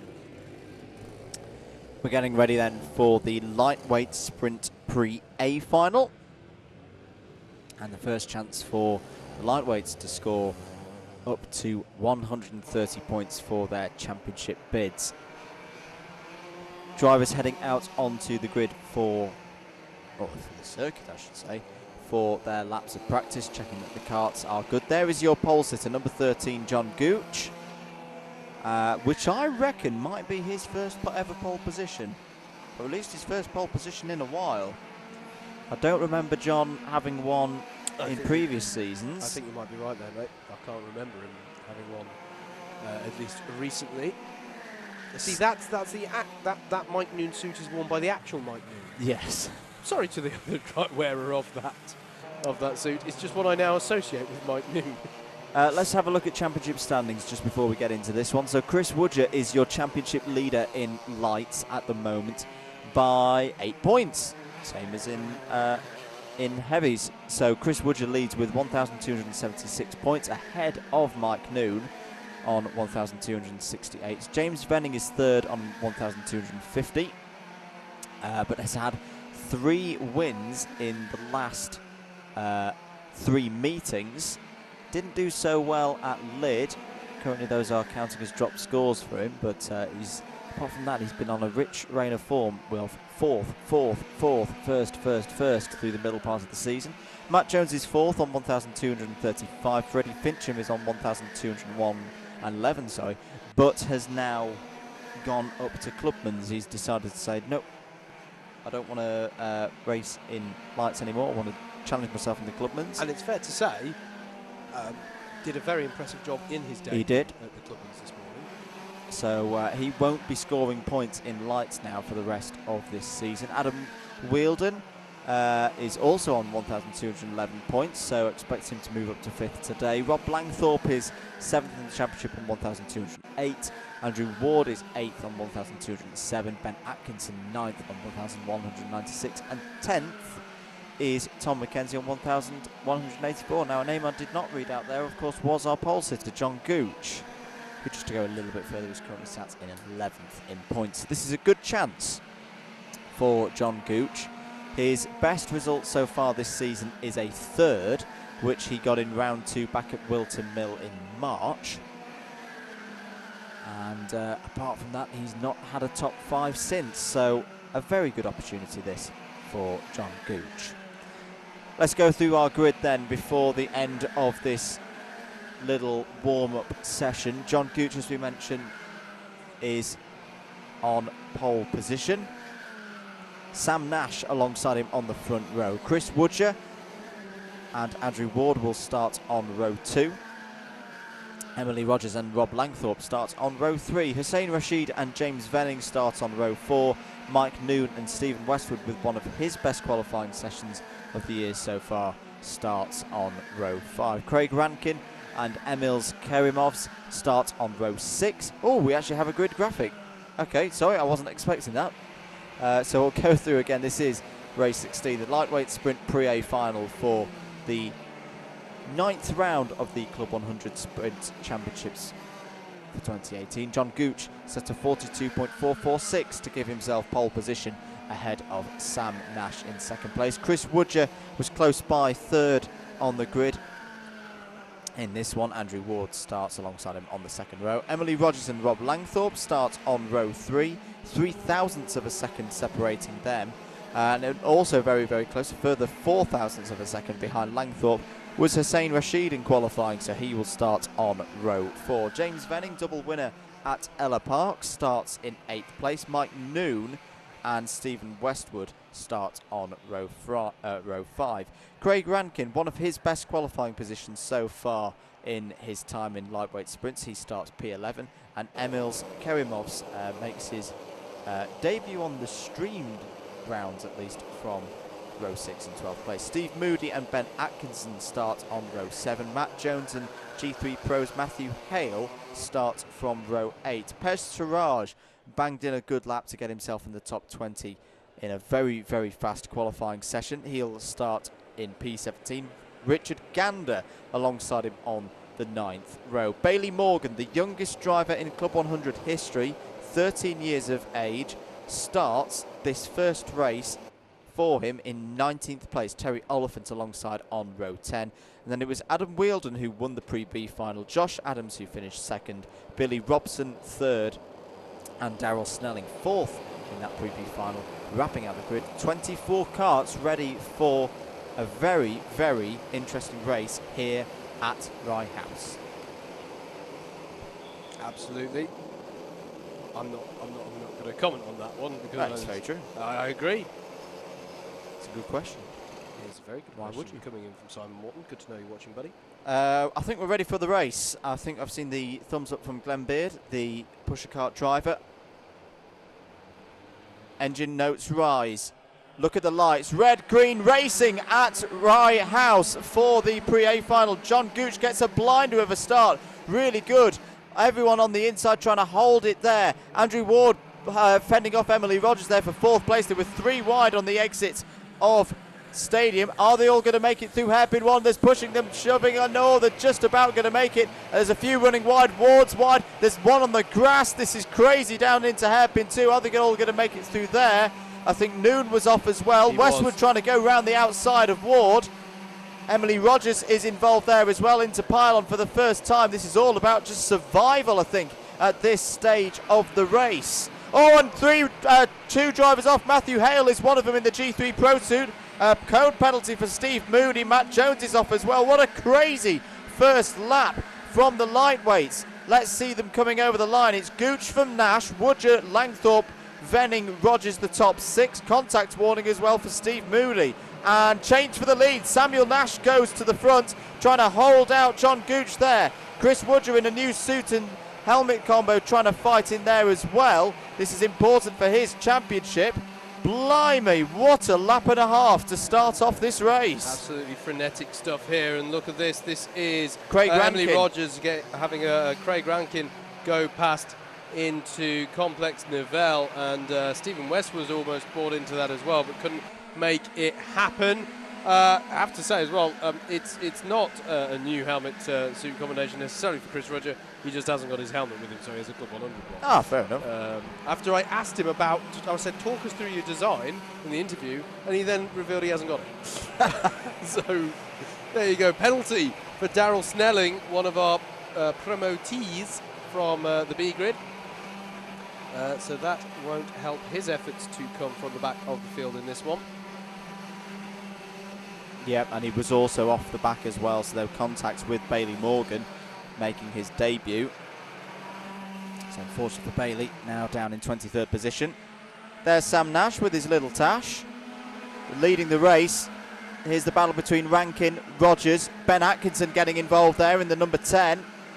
His favourite race number. Rogers sneaks by Rankin. Rankin runs wide, loses out to Atkinson. Westwood's trying to go through as well. Ward's trying to go around the outside of all of them. That's a brave move, and Andrew Ward's going to get past Stephen Westwood. Mike Noon's still in there as well. There's contact with the number 96 and 7. Look at Adam Wheeldon coming through. The driver who knows this place very, very well. Won the Pre-B final. Look at him go. Now he's already, I reckon, up to, what's that, 12th place. Penalty for Emily Rogers. And it's a bump and pass penalty for contact with Craig Rankin. Ben Atkinson now up the inside of Emily Rogers. So he's had a very good first few laps and is now up to 6th place. Do not take your eyes off this lightweight Pre-A final. It is all going on, and this is all for championship points as well in what is one of the closest classes this year. Sam Nash A one-off entry here still leads this race, though, from pole sitter John Gooch. Chris Woodger has started to break away from the rest of the field as well. Rob Langthorpe, that's a really good first couple of laps from Langthorpe. He's picked his way through the chaos, holding himself there in 4th place. James Venning's started to come through as well. He's up to 5th.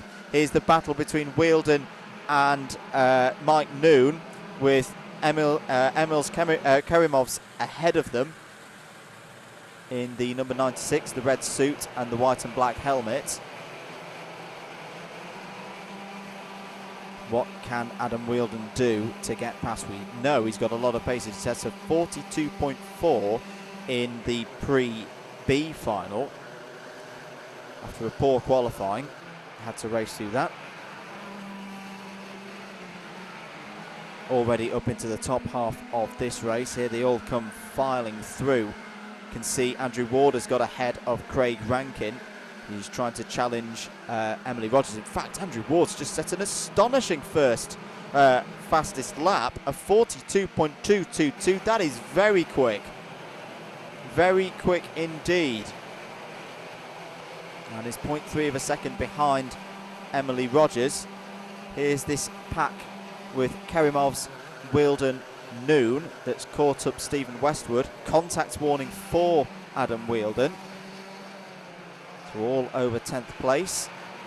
Back with the battle for 4th place. Rob Langthorpe defending in the number 5 ahead of James Venning, who has really taken a step up this season in lightweights.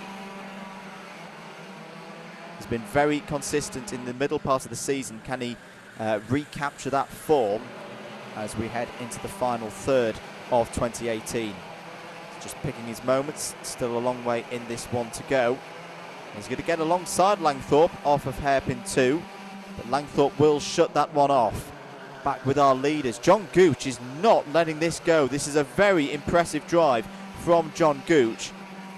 Sam Nash is not a slow driver. He has shown his exploits in the BUKC for Brunel the last couple of years. We know how quick he is. John Gooch trying to find his way through. Nash goes defensive. Woodger still there as well in 3rd, just waiting, just taking his time. He doesn't want to risk anything. He knows how important this is for his championship bid. But this one is just brewing nicely at the moment. John Gooch didn't have the best exit there, though, Andrew. Woodger is going to get alongside, but as we've seen so many times, it's very, very difficult to convert that into anything coming into the Pylon Complex Nivelle area of the track. Track limit warning for Stephen Westwood, currently in 10th place. Ben Atkinson starting to just edge onto the back of the Langthorpe-Venning battle. A tenacious racer is Ben Atkinson. He's done very well round Rye House in the past. And looking good here for at least a top 10, possibly more, possibly top 5, but he's got to find a way past James Venning and or Rob Langthorpe. Back with our leaders. Up the inside goes Gooch. What a move into Complex Nivelle. That is very, very rarely seen. I think we've only seen it once so far today, but John Gooch back to the lead of the Pre-A final here at Rye House. Well, we saw it quite a lot from Jay Elliott actually earlier on today, didn't we? Actually, he loved at least having a go in that area, but that was lovely stuff, lovely judgment there. But look at this, Sam Nash comes back at him, and Woodger's going to try and follow him through. Oh, that's cruel luck there for John Gooch after executing such a perfect move on the previous lap, and there was nothing he could do to prevent that from happening. And now the Rob Langthorpe, James Venning, Ben Atkinson pack has joined onto the back of this. And you know what? Emily Rogers and Andrew Ward are with them as well. Ring the bell, it's dinner time. 8 carts fight for the lead here at Rye House. Check them as they go through. It's Sam Nash, Chris Woodger, John Gooch, Langthorpe, Venning, Atkinson, Rogers, Ward. Any one of these 8 drivers could win this race. We've got 4 minutes to go. Oh, I'm excited for this one. This is fantastic stuff, building lovelily, building well towards the end here. I bet Craig Rankin, who's catching up to the back of this, is going, Crikey, I might be in with this one with a shout well, here. that is. Do you know what this is reminding me of, Howard? This is very reminiscent of Clandau last year, which ended up, I know because I was in it, Yes. at the back of it, 10 karts covered by 2 seconds at the end of the race. Yeah. This is the kind of racing that Lightweights throws up year on year. Still, Sam Nash leads from Chris Woodger. John Gooch there in third, Langthorpe fourth. My dark horse has got to be Ben Atkinson. He's looking very, very racy and looking like he's got the pace to get past James Venning at this stage. Atkinson in the number 10. Yeah. Who pounces first? Who blinks first? That's the question here. Who's going to throw caution to the wind and start the battling? Because there's a definite feeling. It's like a storm cloud before it starts to rain. It's like, this looks ominous. Craig Rankin has also joined this. It's now 9 karts in this battle. Yeah. So here they go, crossing the line. 2 3/4 minutes left. Here we go. And this is Ben Atkinson having a look at James Venning. But Venning's wise to it through the first part of the stadium. Into the hairpin they go. No changes there. I have to say, behind even this pack, Stephen Westwood's having a good battle with the recovering well Adam Wheeldon. Woodger trying to find anything on Sam Nash at this point, but it's not showing at the moment. As the snake weaves its way through the final part of the lap. Contact warning for Adam Wheeldon in his battle with Stephen Westwood. And I think that's his second one, so he needs to be careful. Doesn't And want look at any this. more of that. On the inside goes Chris Woodger, has a little look. Sam Nash knows he's there. Meanwhile, there's squabbling going on in the second half of this battle. I don't know if there's been any changes. Sam Nash goes defensive into hairpin 1. This might give Woodger the cutback. Oh, and Venning's made a mistake there. He's run deep into hairpin 1. Can Ben Atkinson make his way through? No. Well recovered by James Venning. He was under attack there from Ben Atkinson, but positioned his kart excellently into hairpin 2. Yeah, surprisingly, no changes for position, really, after all of that. But plenty of action here in this fantastic snake of 9 karts at the head of this field. Sam Nash absorbing the pressure so far. Look at this. This is James Venning again under pressure from Ben Atkinson in the black helmet and suit. And again, it stays the same.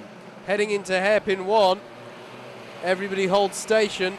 Nobody felt that they were close enough to have a go under braking there. First and second, so close as we head into the, well, we are on the penultimate lap. Last lap after this one. You can see from the timing column on the left of the screen, the entire top 9 separated by just over 2 seconds here at Rye House. Fantastic stuff. Rob Langthorpe's under pressure now from Venning. And Venning goes to for the it. inside. Now this could be the moment that kicks it all off, and Venning's through. That is a brilliant move by James Venning up to 4th place past Rob Langthorpe. Oh, it's all kicking off now. Coming back though into the Oh, hairpin, they they both go run wide. wide. And Atkinson's going to get both of them. And look at behind as well. They're 3 wide between Rankin, Ward, Rogers. Oh, and Ward's been run wide there. Rankin's going to get both of them. It's all kicked off on the last lap. The top 3 are away there, but there's been a change for second as well. Rogers got past Gooch. And it looks like Sam Nash is going to take the win. There's a yellow flag on the last corner. That's it. That is going to be it. Sam Nash is going to win the Pre-A final at Rye House. What a race. Chris Woodger second. John Gooch third. Ben Atkinson fourth. Rob Langthorpe in fifth. And they're still racing side by side as they come down start finish. James Venning in sixth. Craig Rankin seventh. Emily Rogers eighth. Andrew Ward ninth. Stephen Westwood 10th. Adam Wheeldon 11th. Terry Oliphant, what a drive from him from 20th on the grid to 12th. 13th Steve Moody. 14th Hussein Rashid. 15th Josh Adams. 16th for Billy Robinson. Sorry, I've just seen the sight of Mike Noon. Mike Noon must have had something happen on the last lap because he's finished 23rd. Let's look at some highlights of that crazy race. This was the start with drivers running very wide. Matt Hale took a trip across the grass with Matt Jones there. Great battling between Emily Rogers and Stephen Westwood early on as James Venning was involved as well. One of my drivers of the race, Ben Atkinson, getting stuck in there in the number 10. Here was a moment for Mike Noon being attacked by Kerimovs there. Adam Wheeldon got through. More overtaking from Ben Atkinson, this getting past Emily Rogers, but this was the battle for the lead. Sam Nash, John Gooch, Chris Woodger, 1, 2, 3. And this move up the inside, John Gooch sticking it there in Complex Novell, but only held the lead for half a lap. Up the inside went Nash. Woodger followed with Gooch there in third. And then this 9 karts battle for the lead. Woodger had a little look there on Sam Nash. James Venning did well to defend this one and not lose a position, and then stuck it up the inside of Rob Langthorpe through Stadium. That got him 4th place on the last lap of the 5th place initially. Then Ben Atkinson nicked through both of them. Emily Rogers had a go at Andrew Ward. Craig Rankin gained positions on the last lap before Sam Nash took the win ahead of Chris Woodger, John Gooch, and the rest of the field. Very, very good field. Very, very entertaining race, Howard, that pre-A final. Yeah, that was a really, really entertaining race there. The last few laps, as you say, just like the pressure building there, but brilliantly handled by Sam Nash. So fair play to that man. As immediately we go into the Sprint B final for the heavies and the super heavies. And we're going to go straight into rolling up laps for this one. So I'm going to start giving you the grid even now as they come out of the pit lane. So I'm being told to hold because we have a grid graphic. Thank you, producer James. As they get started here. Nice wide pit lane at Rye House. Obviously don't get to feature it that much when we're sprint racing, but that gives us a lovely backdrop. Pit exit gives us a lovely backdrop to your grid for the Sprint B final in heavyweight and super heavyweight classes, round 9 of the 2018 championship. Stephen Netting starts this one from pole, obviously finishing 5th in the pre-B, and he of course missed out by Stuart German's penalty not being upheld. So he'll be looking to be promoted. Jordan Salter alongside Darren Townsley and St John Hopkins make up the second row. Jeremy Deeks and David Sterling make up row 3. Vijay Patel will start this one from 11th with Jaden Cadigan starting in 8th place on the grid. The position under their names is where they finished in the pre-B final, obviously. Places vacant by those who were promoted to the A grid. Keith Evans starts this one in 9th. Peter Gillett in 10th. James Edwards will start this one from 11th with Adam Sherry in 12th. Perry Bolton starts in 13th. We'll be looking to avoid the incident, the kind of incident that he had early on. Chris Solomon starts 14th. Tristan Mackey also had an incident earlier on in the pre-B final. Starts 15th. Kelly Rogers 16th. Ben Johnson in 17th. Reese Collins in 18th. Roger Mullen in 19th, demonstrated quite how little grip there can be on the outside of Stadium early on. He'll be hoping for a good race. Matt Sussman starts in 20th. Paul Williams, who retired from the last race, he starts in 21st. Look for him coming up through the field. And Andrew Clark as well, starting in 22nd. That's your 22 kart grid for the B final of round 9 of the Club 100 heavyweight and super sprint championships. Do keep your thoughts and comments coming in via social media. Plenty of support coming in. Natasha Gooch was putting plenty of comments in support of John Gooch in that last race, which was great to see. So do keep the support coming in. I think I've also seen some support on the comments under the. We've got the Facebook stream in various places, so we get comments in various ways. So keep those coming in. Anyway, eyes are on the lights and engine notes rise. Stephen Netting leads them away into turn 1. It's another good start from 3rd on the grid. And I think that Townsley has got the job done on Salter, and indeed he has. In fact, Salter now under severe pressure from Jeremy Deeks and St John Hopkins as they go into hairpin 1. Why, goodness me, someone went off there very early off to driver's left and went through the tyre barriers. What happened to cause that? And it's affected Peter Gillett there. He's suffered as a result of that, because the driver essentially, that was scary in many ways, because the driver basically ended up coming through the tyres and therefore was head on with the traffic coming out of the hairpin.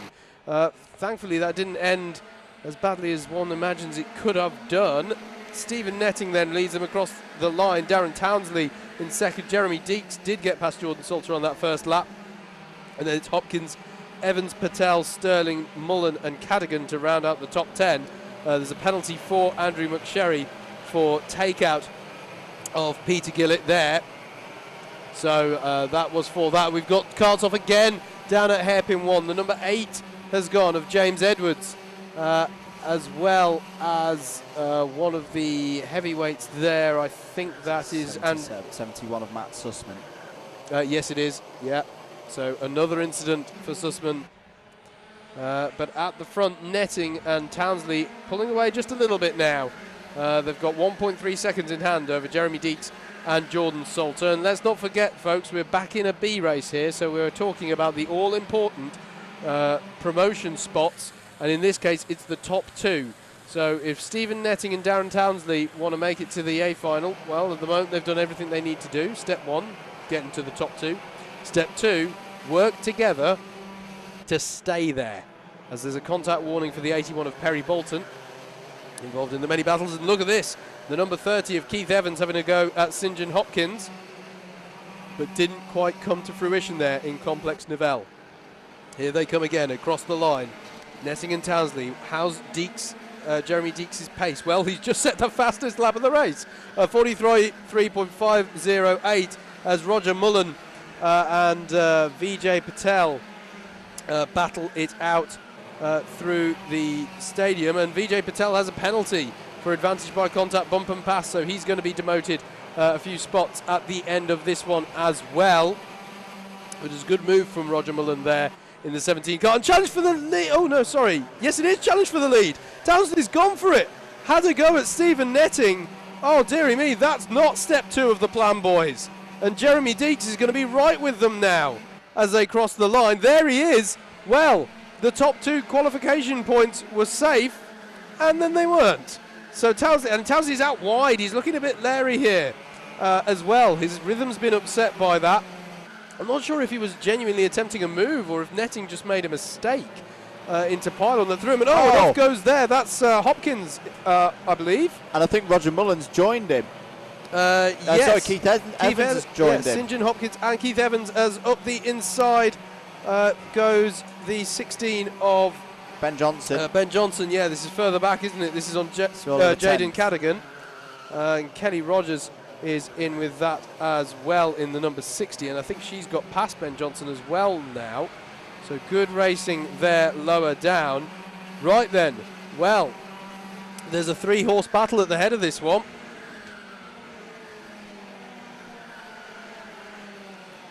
Stephen Netting leading, Darren Townsley and Jeremy Deeks.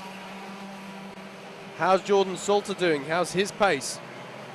It's, well, last time around it was a couple of tenths off of Deeks' pace.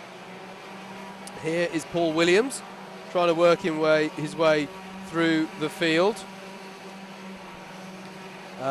He, of course, retired from the last race, but he's done well here so far. From the back row of the grid, he's up to 11th.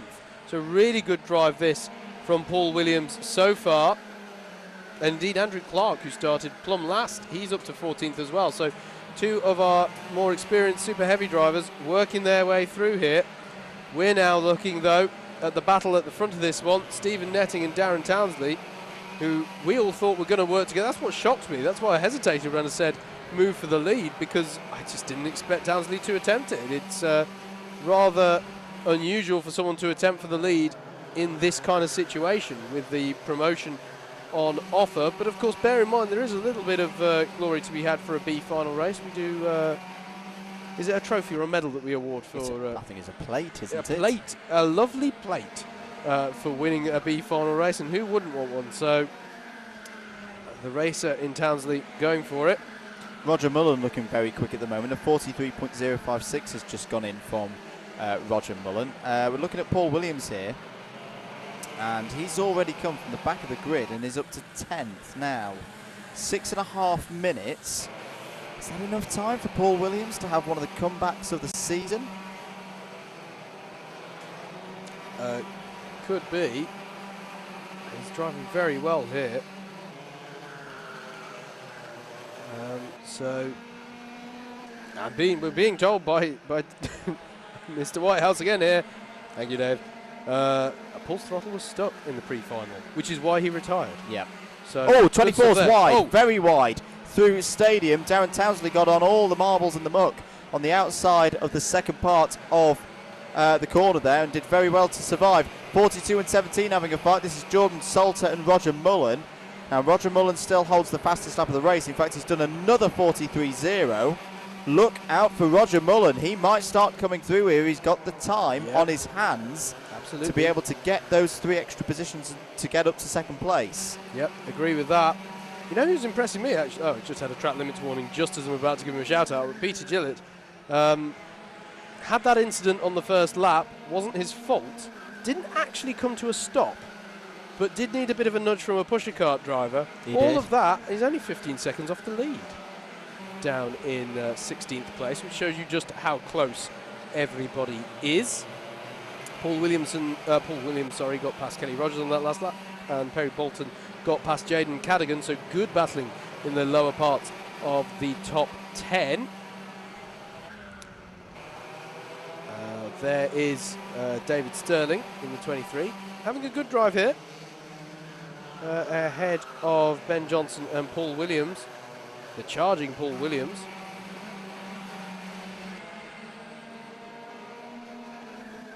Jeremy Deeks still here in 3rd place, ahead of Jordan Salter and Roger Mullen. Now, can Roger Mullen use that pace that he's had to work his way past?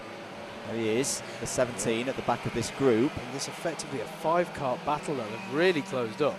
This 5-kart battle effectively for the lead of this race, and to think that Netting and Townsley were pulling away at the start. And well, one can't say that for certain they would have held on to that, but interesting how it has closed up here. Mullen's still setting the good pace that Andy was talking about a couple of laps ago. Here's Ben Johnson with Paul Williams on his tail. You wouldn't bet against Paul Williams making a move, although as he charges up through the field, of course, it gets ever harder to do so. As David Sterling in 7th leads this particular pack of karts into Stadium. Paul Williams thought about it, but didn't have enough pace there. The 91 of Vijay Patel there having a slightly lonely time of it now, although has got a penalty to be applied after the race, if memory serves. So Patel running in 6th, but it won't be a net 6th.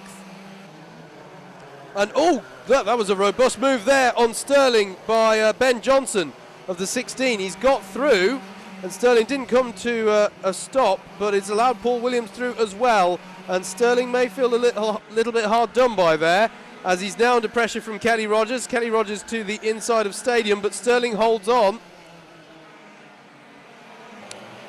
Interesting to see what the steward's interpretation will be of that one. We're back with the top pack here. This is Jordan Salter having a go at Jeremy Deeks, and the 17 of Roger Mullen trying to buy into this, but again, as we've seen so many times today, it's just not paying off, and the 3 of them here are going to allow Netting and Townsley a bit of breathing room here at the head of this one. They need to work together, if anything, at the moment, and you can see now the gap that's developed again between the top 2 and the next 3 karts. Just 2.5 minutes to go of this one.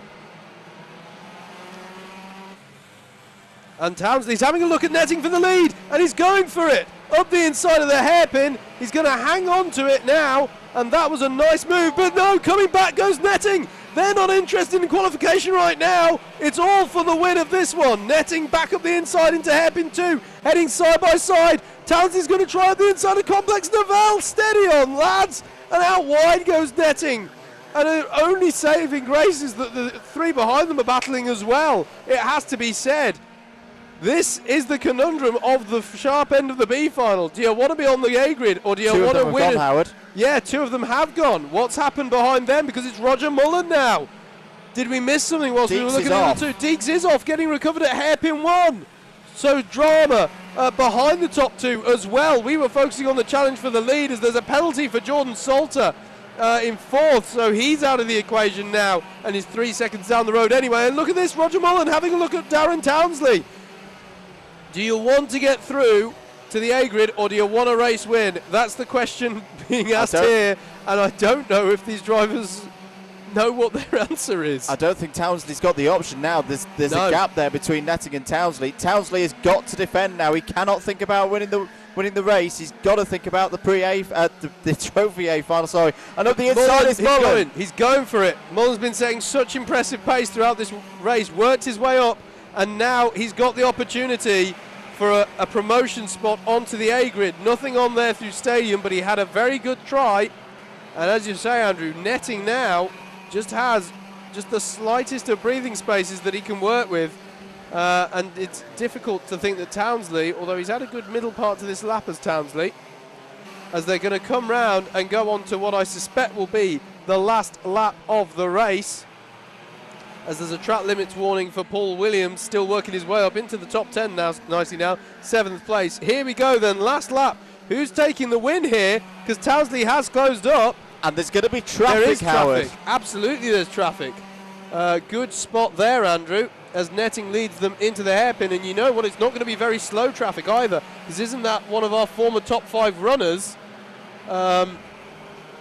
in the form of Jeremy Deeks? Jeremy Deeks, indeed. As they're coming round now into Complex Nivelle. This is really the last opportunity for Roger Mullen. He's had such a good race. And Townsley has taken arguably quite a few risks. Oh dearie me, that's going to be tight. Putting the lap on the back marker, it may be a drag to the line, you know. Stephen Netting will take the win in the B final, and Darren Townsley, well, it's an unorthodox way to get through, but he has got through. Roger Mullen finishes a very respectable third. He may have a case of what might have been after a good drive there. Jordan Salter finishes fourth on the road, but has a penalty to be applied. Best of the super heavyweight finishes in this race, although there are quite a few already through to the A grid or featuring on the A grid. Ben Johnson finishes fifth on the road. Paul Williams, good drive from Paul, worked his way up through the field. Yes, there were a few contact warnings and track limit warnings, but a really good drive there from the back. In fact, let's have a look at some of the highlights of this one. The standard frantic stuff. There was the incident, the driver going off to driver's left there. The 47 colliding with Peter Gillett in the 34. Very unusual that. Thankfully it didn't go end worse than one may have feared. This was the 17 having battles, that being Roger Mullen working his way up through the field. Here was Darren Townsley and Stephen Netting at the front, and Deeks was able to get onto them. Some of our fallers from the top 5 early on who featured. Paul Williams there working his way up through the field. This was Netting, Townsley and Deeks battling at the front of this. Loved watching this. You had the 42 in there as well. David Sterling, he was in the battles a bit, but had a good race, I think, ultimately. This was Townsley going for the win. This was the one time that he was in the lead, and almost immediately it switched again back to Stephen Netting, but this battling allowed the top 3. And whilst this was happening, whilst we were watching this, we had 2 big fallers out of the top 5. That allowed Mullen to get onto the back of Townsley and pressuring towards the end, but ultimately it wasn't to be, and it stayed as they were. And with all of that said, we are now getting ready for another B final, Battle of the Lightweights. It is the Lightweights B final. Top 2 go onto the back of the A final. Let's have a look at who we're going to be talking about over the next 12 minutes or so. Matthew Collier had a good drive to 5th in the pre-B final, so he will start from pole position. John Haddock has had an up and down day, a mechanical in qualifying, but good progress through the pre-B final gives him 2nd on the grid for this one. Alessandro Incarloni starts from P3. Joshua Sargent from P4, Benjamin Carew and Daniel Crawley P5 and P6 together on row 3. George Wood and Ewan Bennett are on row 4 in 7th and 8th. Dane Christensen had a spin on lap 1 in his first race. He starts this one from P9. Charles Jackson alongside him on the 5th row. Ben Davidson and Luke Steadman are on row 6. Martin Auger wraps out the 13-kart field on row 7. So as we say, 2 places available in the 26-kart A final in the lightweights. Good to see a B final grid in the lightweights. Hasn't always happened this year, so thank you to the drivers and their families for their support of the championship. You can get involved if you're watching at home and want to get involved in the lightweights championship. We're at Clay Pigeon in a few weeks' time. Wilton Mill at the end of September as well, and Buckmore Park for 3 more remaining rounds of this season. Go to www.club100.co.uk for all the details and get yourself booked in. Yeah, absolutely. It's not too late to get involved this year. And we've mentioned the British Universities Karting Championship already. It's that time of year as well, so look that up. Just checking, we are good for go. The lights are red, the lights are green. We're racing at Rye House for the Lightweight B final, round 9 of the Club 100 Sprint Championship for 2018. Into Stadium they go for the first time. Who's going to lead off it? It is going to be the number 26, followed by the 66 as they go into Hairpin 1. Looking good, looking tidy. Everyone's made it through, so it is Collier from Haddock into Hairpin 2 then. But a very even start, that, Howard, sorry. Yeah, it was very good, and Carloni putting a lot of pressure on Josh Sargent, and in the end has managed to go through on that. So good first lap for them. And yeah, that slightly smaller number of karts in the field, I think, allowed this B field to have a much cleaner start, which was good to see. Good run for Carloni off the last corner. He's going to take second place away from John Haddock. From Sargent battling for third. Apologies. Number 27 there of Ewan Bennett trying to come through into 5th place, and I think he does so. So it's still Collier from Haddock, and then all the rest of him. Oh, it's up the inside. That's a big move from Alessandro Carloni. We've seen him do that a couple of times so far today. Oh, big forced onto the grass there. I think that's Benjamin Carew. Yeah, it is. Daniel Crawley's made it through, and Ben Davidson is off down at, that's going to be down at Stadium, isn't it? Yes, it is. And George Wood looked like he was a man on the move. He's got himself ahead of Dan Crawley at this point, so he's made progress this lap. As there's a penalty for Benjamin Carew for ABC bump and pass. On Alessandro Carloni. Here is the battle for second place. John Haddock and Joshua Sargent. They go past the stricken kart of Ben Davidson. That is not a track limit warning for Paul Williams. It'd be a bit harsh for him to receive one in this race. Running deep and wide, and John Haddock's lost second place. A terrible mistake there into Hairpin 1, outbraked himself, and that's given Joshua Sargent, for now, the position in the A final. Can Haddock fight back? It was very much an unforced error there. As you say, allowing Sargent spin down at Pylon and Complex Novell. I think Crawley's involved. Is that 4 karts involved? Dear me. What on earth has happened there? Well, it is a bit of it's a difficult one as the 20. This is Ewan Bennett on John Haddock for 3rd place, but Haddock manages to hold on around the wider line round Stadium. Good racing this, but it can be difficult, particularly again, experience shows. It's a difficult complex of corners is Pylon and Complex Novell when you're battling. And that's showing out here. That's being borne out in this. Is that another penalty for Carew? Yeah, it's Crawley, Carew, Jackson and Steadman. Yeah. The 4 drivers who were off down there. Carloni's a man on the mission. Just set the fastest lap of the race of 43.010. Not too shabby. As they come onto a new lap, and once again, Ewan Bennett has a look at John Haddock, but again, Haddock has it covered. And Carloni, as I say, setting rude pace at the front of the... Actually, Sargent has just set a 42.899. Side by side for 3rd place, Haddock and Bennett. Carloni comes in! Oh, no! That is gutting for Carloni. Just got the nudge on the inside, lost the momentum. And as we say, direct drive karts, you lose the momentum and go sideways. If your rear wheels, aren't going forwards, your engine's no longer turning over, and came to a stop there. He'll be gutted about that, because he had that feeling that he'd just arrived on the scene, he's going to have a go. He did the right thing, really. He could see that they were battling and thought he'd get the switch back, but just had the contact there on the nose. So we're down to 7 then of drivers who still have a chance at these top 2 spots, but here they are at the moment. Sargent's got on the inside of Collier. Oh, there's going to be a bit of contact through hairpin 2. Now, boys, do you want to be doing this? 2 seconds clear of 3rd place at the moment, with places in the A final on the line. It's exactly the same as the heavyweight B final, Andrew. It's that question. Do they want to get through, or do they want to battle for the win of a race? Now, Sargent's going to have a good run here down the pit straight. Yep. He's going to go to the inside. This is a brave move on the inside of Stadium. I think he's going to do it. He is. Joshua Sargent to the lead of the B final. He overtakes Matthew Collier. Now, what will Collier do? Collier's going to stick it down the inside. No, he's not. And Sargent runs a little bit deep through hairpin 1 into hairpin 2 now. And yes, Joshua Sargent has got the lead. That was a very brave piece of driving, Howard.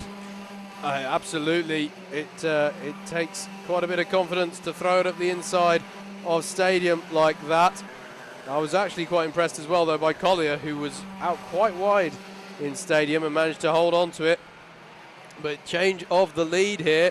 And now, does Collier, well, I was going to say, does Collier try and get that back, or does he let Sargent go? I think Sargent may be answering the question for him by setting very impressive pace, even with that battle. He just set a 43.0 on that lap. So Sargent has the pace to lead this one, as this is the battle for 3rd. Haddock goes wide, and Bennett is through. That one's been brewing for a few laps. And So Ewan Bennett goes through into 3rd place. So this is going to be a crucial couple of laps now for Ewan Bennett, because he's now been released. His fastest pace is almost 3/10 quicker than Collier's. Now, let's do a quick little bit of math. That might be enough. If he keeps closing in at that pace, he might catch him. Let's see what Collier's pace is. But no, Collier responds. A 42.9 last time around for Collier. He's now being pulled along by Joshua Sargent. The gap is 2.5 seconds. So the top 2 here. I think it's a bit early to say after their previous battle whether to say they're working together, but at the moment at least Collier holding station and just allowing Sargent to pull him along the front, set the good pace. Dane Christensen has actually just set the fastest lap of the race, a 42.823 in 6th place. And this has been one of Dane Christensen, I've got to say, one of his best performances I've seen him do. Be able to be up in 6th place here, setting that kind of pace. Back markers are starting to be caught by the leaders, so they could come into play. You can see Ewan Bennett is starting to pull away now from John Haddock, but he's not closing in on Matthew Collier there in 2nd place. And the traffic up ahead of them is Ben Davidson in his 30, and also Alessandro Carloni. Now they will probably be able, no disrespect intended, they will probably be able to deal with Ben Davidson, looking at his pace. But Carloni is not going to be a slow bit of traffic, Andrew, if they catch up to him before the end of this one.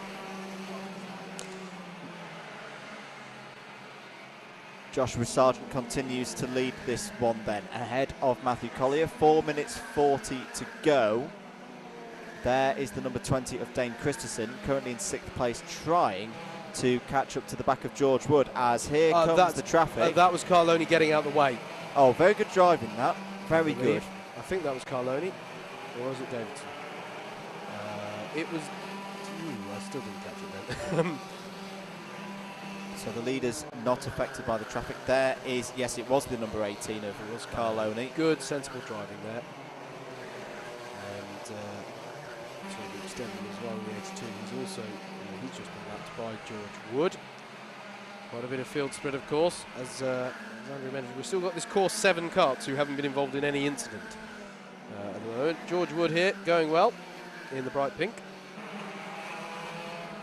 And he has now, no, he's put a lap there on Luke Steadman. Yep. He's got a bit of a gap here to Dane Christensen, who in turn has a 7-second gap to Martin Aldrich. I think he's the last of the cars not to have been involved in some kind of drama. Well, apart from, the top 2 and everybody else who's been battling, which could also be determined as drama. Sargent then, I've been impressed by Collier, Andrew. He's kept Sargent honest here. And if they just hang on to this, then they will both find themselves on the Sargent's A run grid. wide. Very wide. Well held there by Joshua Sargent. He got wide. There is a bump right in the middle there, almost like you have a lane on the inside of Stadium. There's a bump just on the outside of it, which you can catch. And I think that's what happened there, and it just kicked the back end of the car round. Yep. So that was a very, very good hold there by Joshua Sargent, because lesser drivers would have lost that. Yep, agree with you there. Dane Christensen just set another fastest lap of the race at 42.698, getting himself onto the back of George Wood. Impressive pace here from Dane Christensen. Onto a new lap then. Here's the number 18 and 66. This is John Haddock trying to get past Alessandro Carloni, who is a lap down. And Carloni Carloni I was just thinking, is he as aware that he's being lapped by that driver as he was of the top two? Yes. And he was there. He did get out of the way and slow down. So fair play to him there. Although even so, Haddock did get a little bit held up, so he's now dropped a little bit off the back of Ewan Bennett. Dane Christensen continuing to catch the number 3. Yep. Here we are looking at them. They've got traffic in between, have they? Or yes, have they just dealt with Stedman. Yes, they have. You're absolutely right. So now Christensen needs to really get a move on Luke Stedman in the next lap, if at all possible. There are no blue flags, at least with rules similar to F1 in Club 100. So they're not obliged to get out of the way as such, but it is a common courtesy to do so, particularly if they are showing the blue flag. Stedman, though, not slow here, is he? Against these two, as we cut back to the head of the field. There is the 59 of Dan Crawley. He's also not particularly slow in terms of quote-unquote traffic. 1 minute of this B final to go then. At the moment, looks like Joshua Sargent and Matthew Collier are both going to make it through to the lightweight sprint A final, which will be later on. Do stick around. Hope you're enjoying the Alpha Live stream here for Club 100 round 9 of the Sprint Championships for 2018. Andrew Mather and Howard Mitchell in the commentary box for you from Double Dash Motorsport Media. And a very assured drive is what we've been watching here from Joshua Sargent. He will see the final lap board on this lap. There it is, a cross start finish, and he's just set his personal best of this race so far, 42.819. He is now 0.8 of a second clear of Matthew Collier, but the crucial bit is they are 3 seconds clear of Ewan Bennett in third, who's driven well as well. I do sympathise with him. It's the worst position to finish in the whole day, third in the B final. Yeah. But here comes Joshua Sargent through Pylon Complex Novell for the final time in this race. He's going to have another one. He's going to be in the A final, round the final corner, down the pit straight, and number 57, Joshua Sargent, wins the B final in the lightweights here at Rye House today. He's very happy with that. Matthew Collier joins him in the A final by finishing in second. Ewan Bennett is third, John Haddock is fourth, George Wood is in fifth, holds off Dane Christensen in sixth. Martin Auger will finish in seventh. Daniel Crawley will finish in 8th place. Alessandro Carloni finishes 9th, a lap down. Luke Stedman in 10th, Benjamin Carew 11th, 12th for Charles Jackson, and Ben Davidson in 13th. Let's look at some replays then from that B final. What a drive it was by Joshua Sargent early on, getting up alongside Alessandro Carloni for a position. Up the inside went Carloni. He liked that move. This battle was to end in tears as 4 drivers off. Now this was a crucial moment as John Haddock ran deep, letting Sargent through into 3rd place as it was then.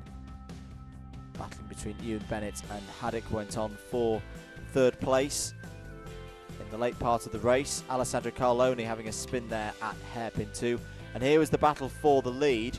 Sargent catching Matthew Collier and eventually overtaking him with a great move on the inside of Stadium, and he never looked back from there. Ewan Bennett had a good drive to 3rd place, battling with Haddock, who in the end took 4th place, but it was Joshua Sargent who takes the B final win, the trophy and the position in the A final.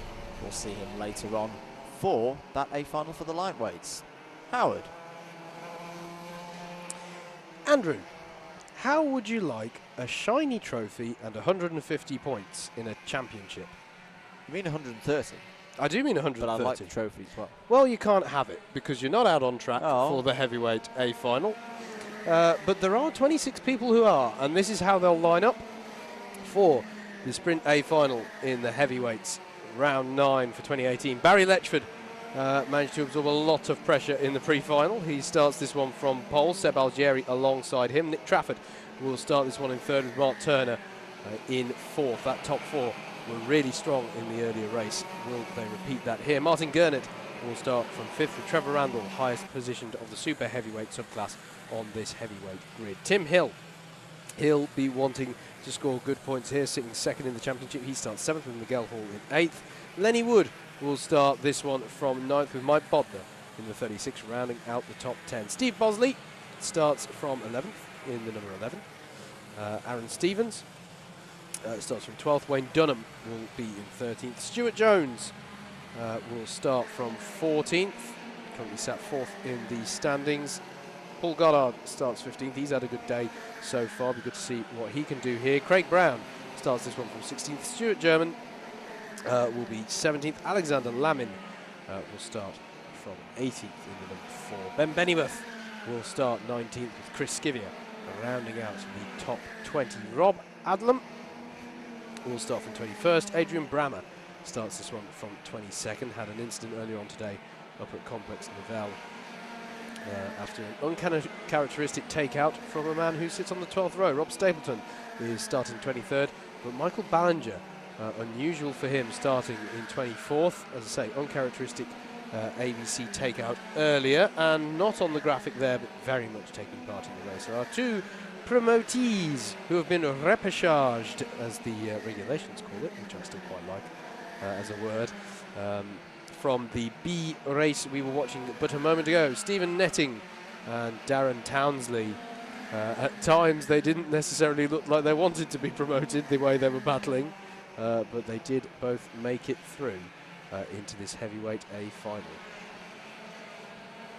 So 130 points, as my colleague correctly points out, on offer here to whoever takes the win. This is the one everybody wants to do well in. Theoretically, exactly the same points on offer as the pre-final, or the pre-A final at least. As you saw a demonstration there of why the pit exit is sometimes a bit scary here at Rye House. But this is where the trophies get decided, which is what everyone wants to see. Just having their warm-up laps now. What's the super heavyweight story, Howard? Trevor Randall has had a very impressive season in super heavies, and what I've just done is got rid of the very screen that I needed to look at. What I've managed to do there. Trevor Randall sitting 7th in the championship. He's the highest placed super heavyweight. The next highest placed super heavy is Paul Williams, back in 20th place. So from a championship perspective, that's how it looks. But we have got some decent super heavyweight representation in this race. Trevor Randall, as I say, starting in 6th. But we've also got Paul Goddard in this one. Just looking Stuart German as well. Yes, and I hesitate only. Yes, he has got the green plate against him. I was just wondering. But yes, you're absolutely right. So 3 super heavies by my count in this field. So they've made the podium. I can say that. Being told that there is a kart change going on. Fortunately, I haven't booted up the photographic memory today, so I can't tell you who it is just by looking at the main body of karts. Stuart Jones, just here. So Stuart Jones is. Oh, he's out there. Oh, so there we go. It's the 96 and the 36. Thank you guys on the cameras. So that makes it Mike Bodner in the 36 and Barry Letchford, our pole sitter. So, well, at least we know that we aren't going to be ready for a start this time. So Barry Letchford obviously feeling something a little bit awry with that kart, something not to his liking. So he has taken the gamble and swapped. And so for now, Nick Trafford can pretend he's sitting on pole. Which is something he has done. There we go, there we go. Thank you, Nick. That's a lovely little wave there to the camera. So, see, that's what you can do when you know the race isn't going to start. Give a cheeky little wave. I still think it'd be awesome to see a race on this sort of oval layout as Letchford picks his way through the pack.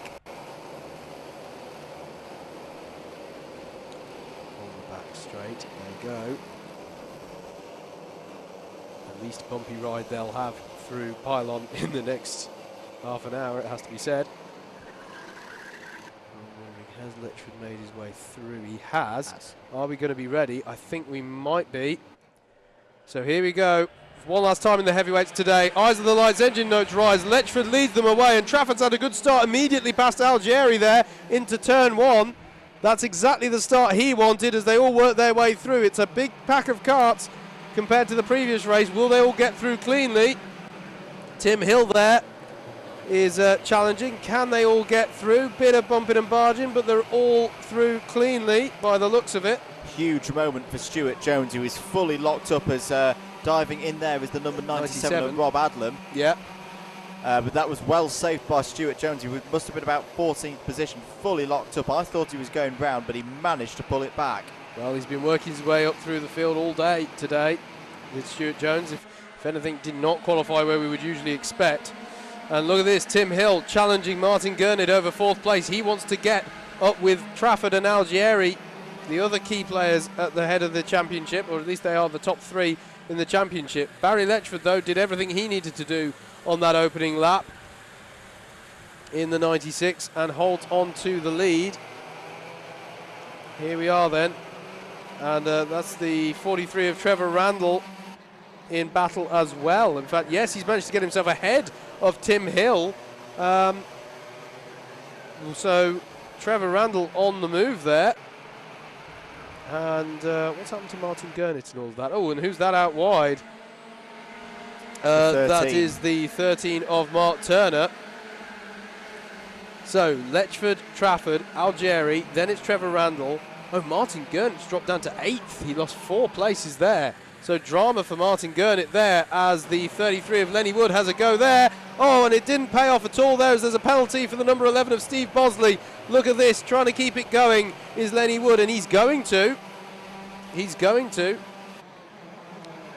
Didn't pay off for him there, though. He was having a go, I think, at Martin Gurnett. Well, certainly Gurnett was in on that battle. There's Tim Hill.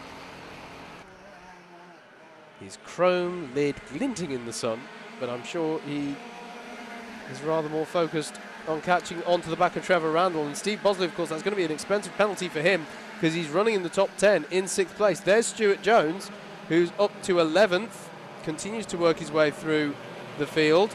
Here's your battle for 2nd. Nick Trafford with Seb Algieri behind. And Trafford, if anything, would love to put Barry Letchford between himself and leader in the championship, Algieri. Talking to Trafford earlier on. And he's definitely hoping to have a strong finish to this championship. Here's Miguel Hall, ever the fighter out on track, having a look at the 25 Martin Gurnett, and further down this is Adrian Brammer having a look at Mike Bodner. Craig Brown's with them as well in the battle over 13th place. Contact warning for the number 33 of Lenny Wood. So Lenny Wood, who had a rough time on lap 1, saw him shaking his head on the way to hairpin 1. I'm just trying to look where he is on the order actually. Where's he gone? Oh, he's down in 23rd place, so this has not been a day to write home about for Lenny Wood. Here's your leaders. Yes. So Lenny Wood is 33, isn't he? So he had the slow moment down at hairpin 1. And can I just say at the moment, Trevor Randall, a super heavyweight, currently has the fastest lap of the race. A 42.782. Oh, up the inside. As I say that, Hill challenging Randall here, and that hasn't paid off, and that's going to leave him exposed to Steve Bosley, who has a penalty to be applied, but don't think that'll in any way deter his effort. In fact, he's got to get places in a way to try and negate that penalty. Contact warning for Tim Hill. Oh. Hill's got to be careful here, Andrew. He really does have to be careful. He's been fighting all day to try and get onto terms with Trafford and Algieri, the big rivals at the head of this championship. But at the moment, well, actually, he's looking at having another look at Trevor Randall here. He might do it yet. Letchford still absorbing the pressure well, and in fact, he's got a little bit of breathing space now on Nick Trafford, has Letchford, as I just look at them out the window. There's a contact warning for the 29 of Rob Stapleton, and Hill goes for it. Up the inside of hairpin 2. That's bold. Will it hold on? No, Randall's going to get back. And how's that going to play out with Steve Bosley now trying to get involved? Will he be able to hold it? He's going to try and stab his authority, but Bosley's done it. Lovely stuff from Bosley. Opportunism there. Good move there. And now Tim Hill is under pressure from Mark Turner in the 13. This is exactly what Tim Hill doesn't want. He wants to get onto terms with Trafford and Algieri, at least from a championship perspective, as Miguel Hall gets a contact warning as well. Breakaway group of about 7 karts here. Everyone down to Mark Turner, separated by just 2.3 seconds. Here they're back, and look at this! Look at this, Seb Algieri side by side with Nick Trafford, and he's going to get the job done into pylon. Was that Trafford attempting for the lead there? I didn't quite see how that one developed, or how that came about. But Trafford there had Algieri. That was an unusual way to... Trafford must have had something to slow him down there, because it was an unusual place to get an overtake. And look at this, Steve Bosley now looking at the battle of Trevor Randall, who's right with these two, by way of them fighting. Into hairpin 1 they go. Heavy braking, one of the heaviest braking zones in Club 100 karting.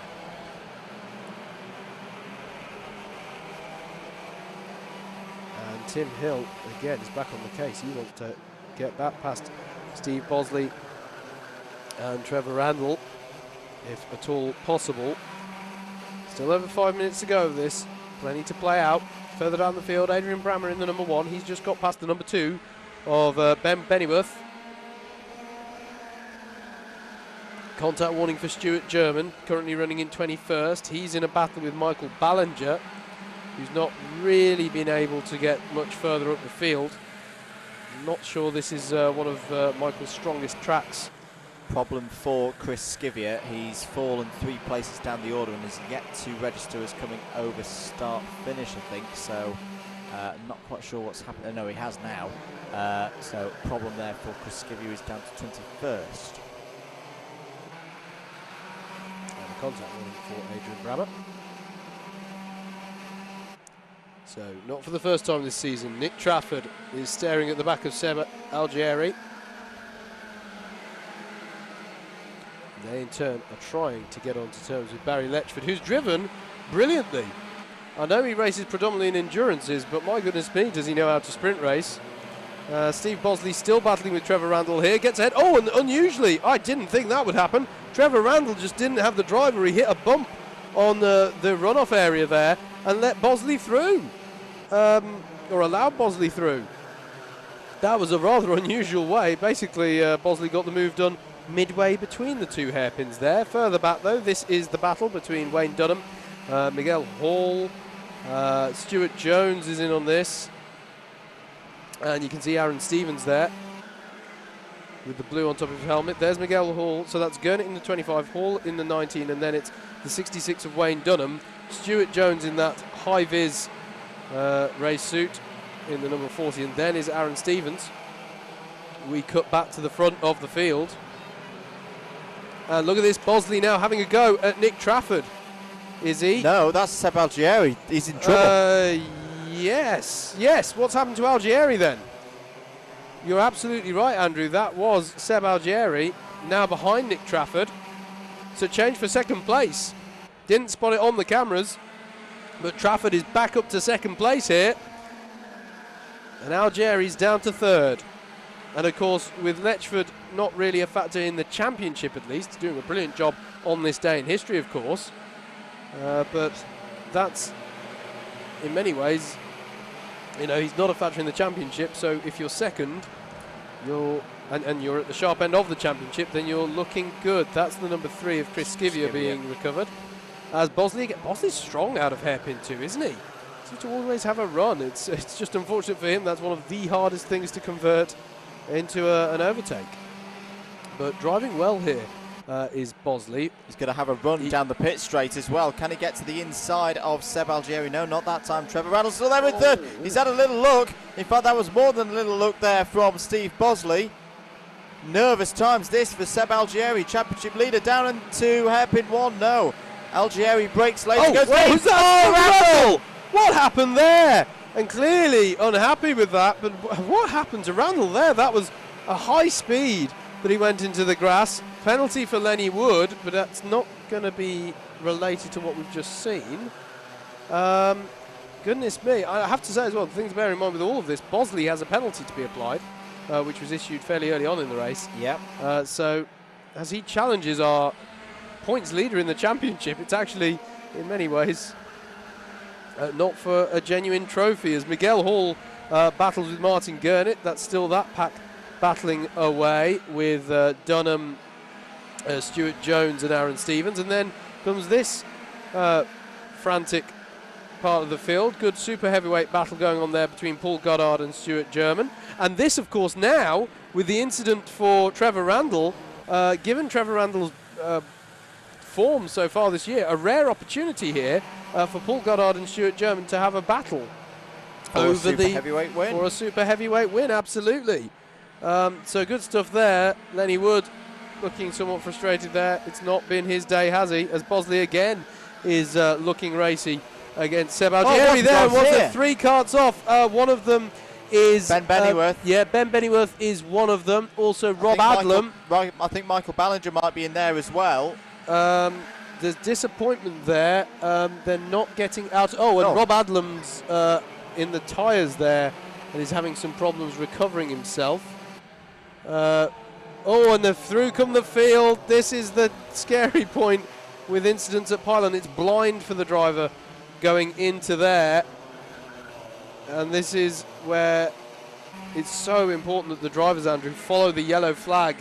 It's closed it all up, though. It has closed it all up. I'm just trying to work out who the other driver is involved. Is it Michael Ballinger? It's Michael Ballinger. Michael Ballinger. So it's Ben Bennyworth, Michael Ballinger, and Rob Adlam having an A final to forget, I'm afraid, as we're on to the last lap of racing today in the heavyweights. Who's going to take the trophy? And actually, Nick Trafford is all over the back of Letchford. I thought he was going to have a go there, but he knows that Letchford isn't a big part of this championship-wise, so he will be a little bit wary in that sense. But it's an extra 3 points that you put over your championship rivals. Very true, very true. Either way, Barry Letchford has held on for a second time today, and this time it's going to get him a nice trophy. He crosses the line. Barry Letchford takes the win in the heavyweights for round 9 of the 2018 Club 100 season. Nick Trafford finishes second, Seb Algieri third, Steve Bosley finishes 4th on the road, but does have a post-race penalty to be applied. Tim Hill finishes 5th, Mark Turner 6th,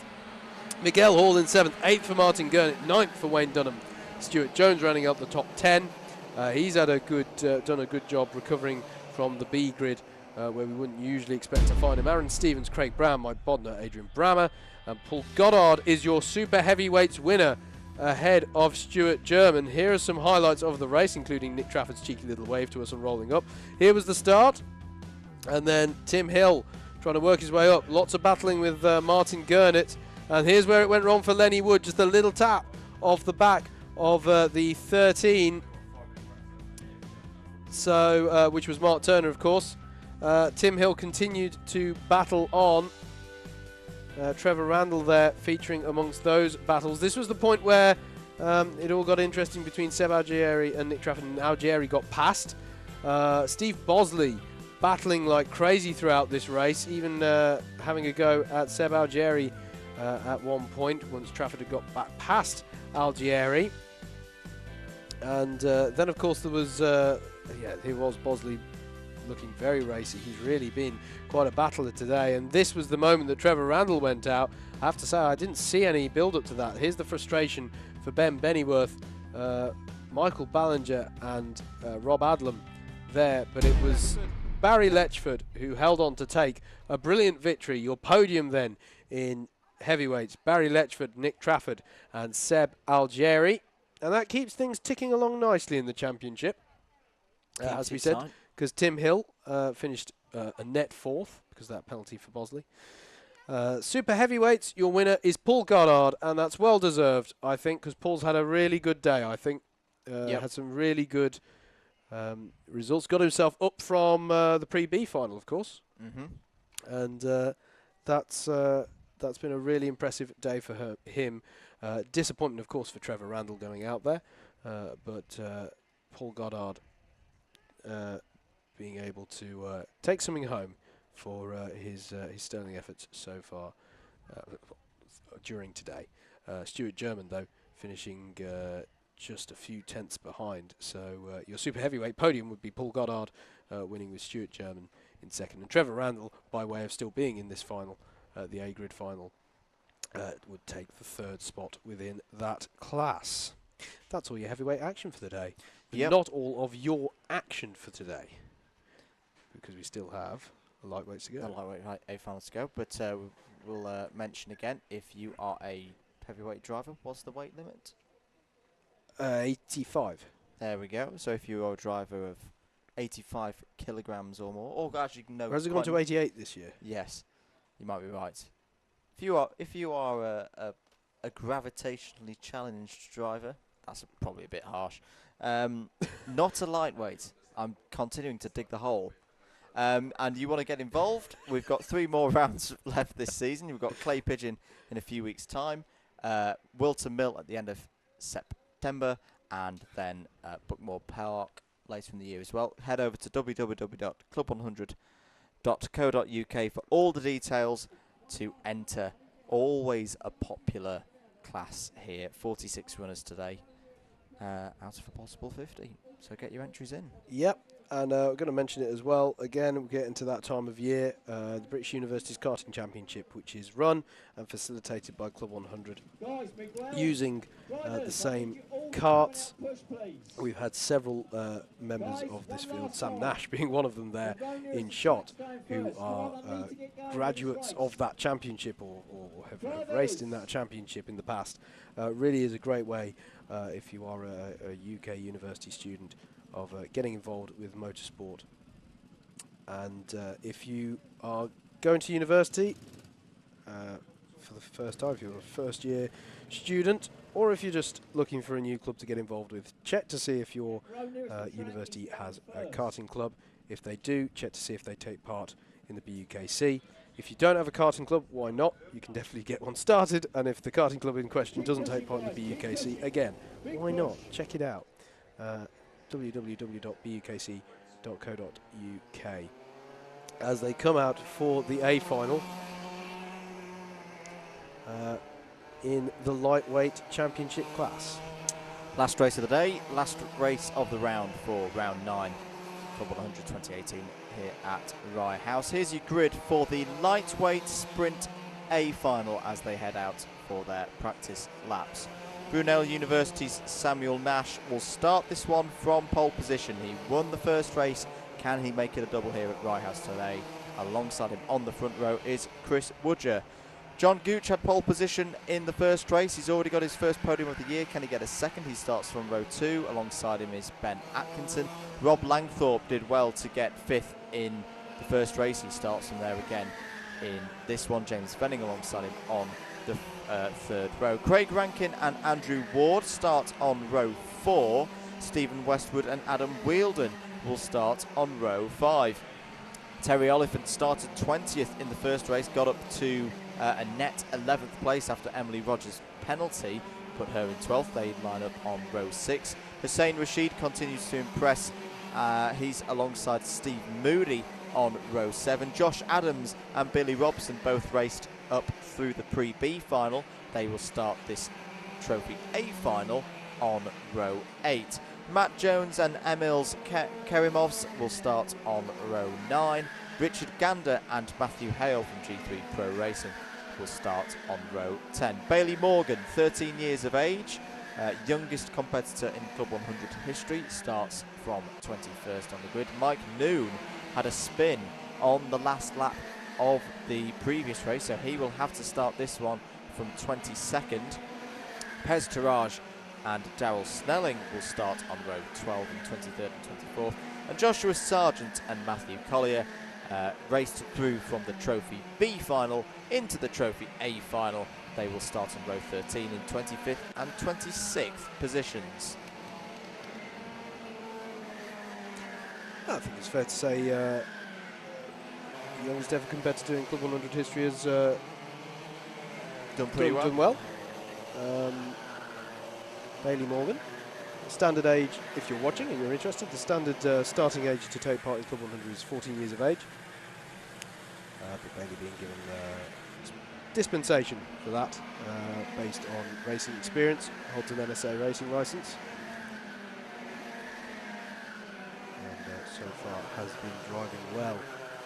Not the easiest karts to debut in these, really, with them being two-stroke and direct drive. They are a fairly different piece of machinery. I am wagging You're waggling your finger at me. Bailey Morgan's actually not registering any practice laps. I'm not sure if Bailey's out there or okay. We will keep, no, I'm wrong. I've just seen the 94 flash through my screen. So, okay. Oh, could be a transponder issue. Yes. Oh, he's going to cross the line now because I can see it on camera. That's a transponder issue. That is a transponder issue. Could be quite an easy one of, is one fitted? Yes. Ben Atkinson's in the same position, is he not?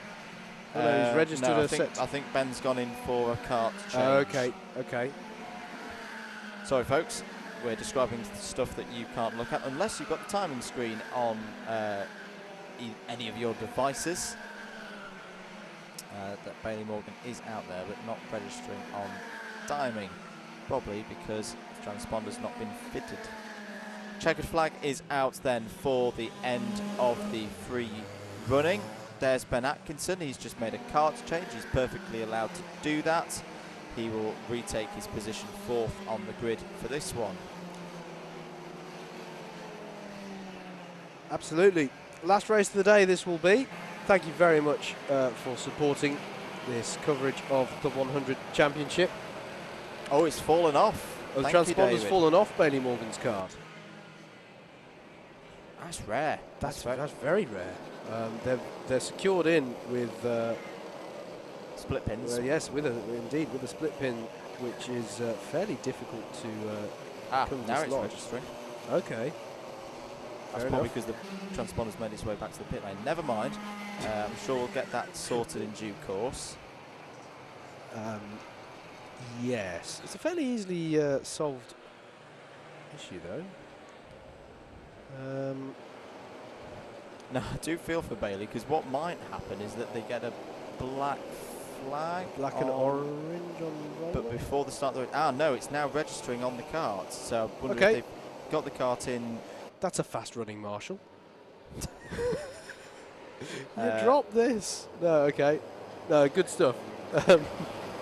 Good that they've been able to rectify that situation. Yeah, they must have brought Bailey in, changed it whilst they were forming up, and got him underway again, and they'll all be fine.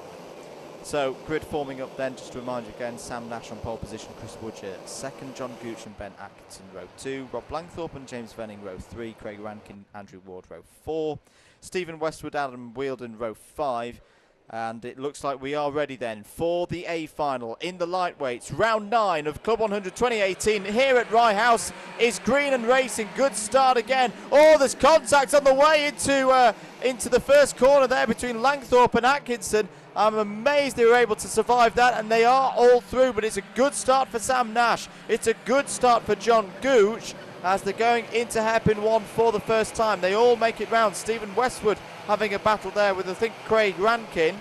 Chris Woodger just ahead of them, Andrew Ward just behind, Adam Wheeldon going side by side with Ward. There's Emily Rogers and the number 12 of Hussein Rashid going side by side into pylon for the first time, through pylon and onto the end of the first lap, and it is Sam Nash leading, John Gooch second, Rob Langthorpe up to third, Ben Atkinson fourth, James Vennick fifth as Atkinson goes up the inside, going for third, and he's done it.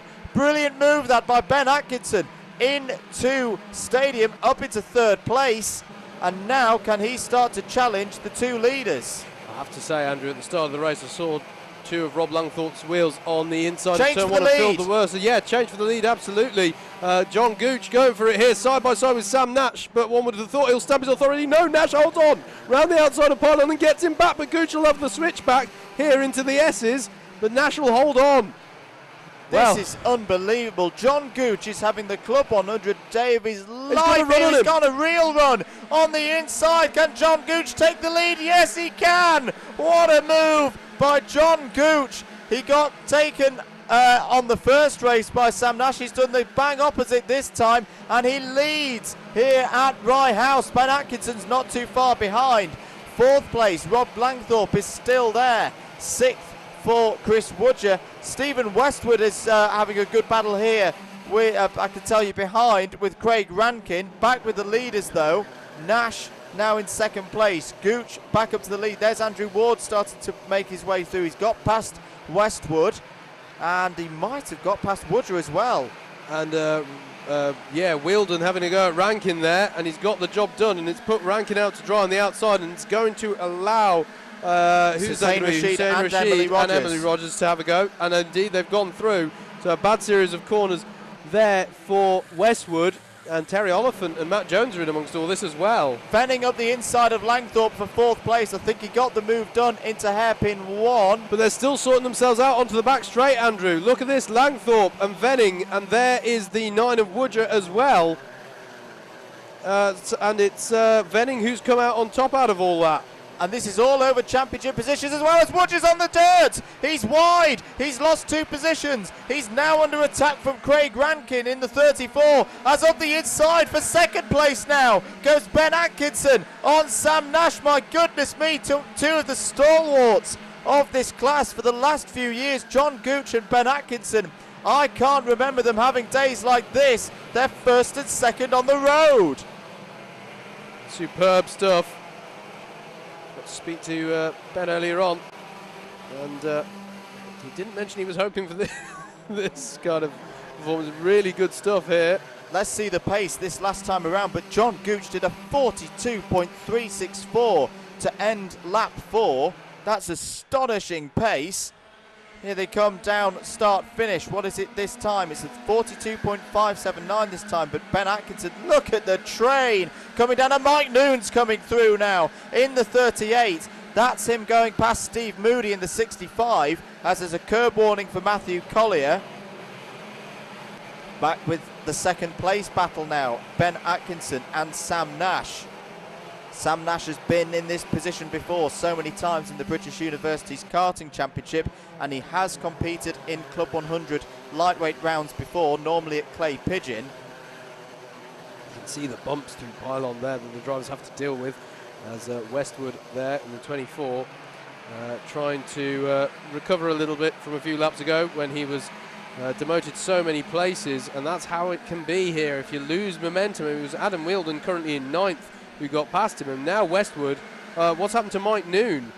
He's coming through the oh no, he's fallen down the order. Oh, now this is a bad day now for Mike Noon. He fell off during the first race. He's now off during the second race, and this is a bad day for Mike Noon and his championship bid. Yeah, he's back underway now, Andrew, and he's just up the road from the lead battle.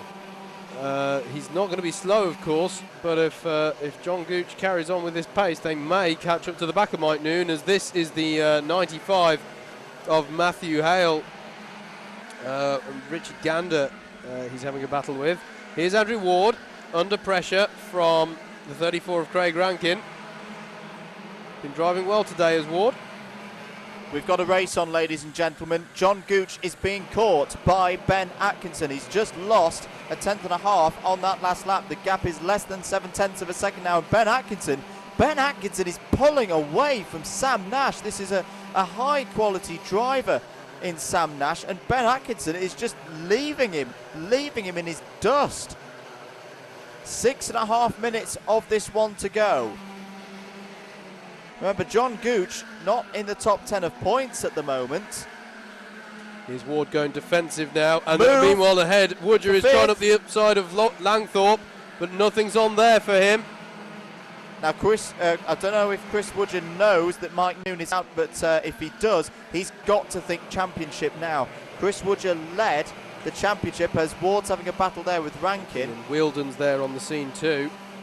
Woodger led Noon in the championship by 8 points coming into Rye House today. That is going to be extended, but it's a question of how much by.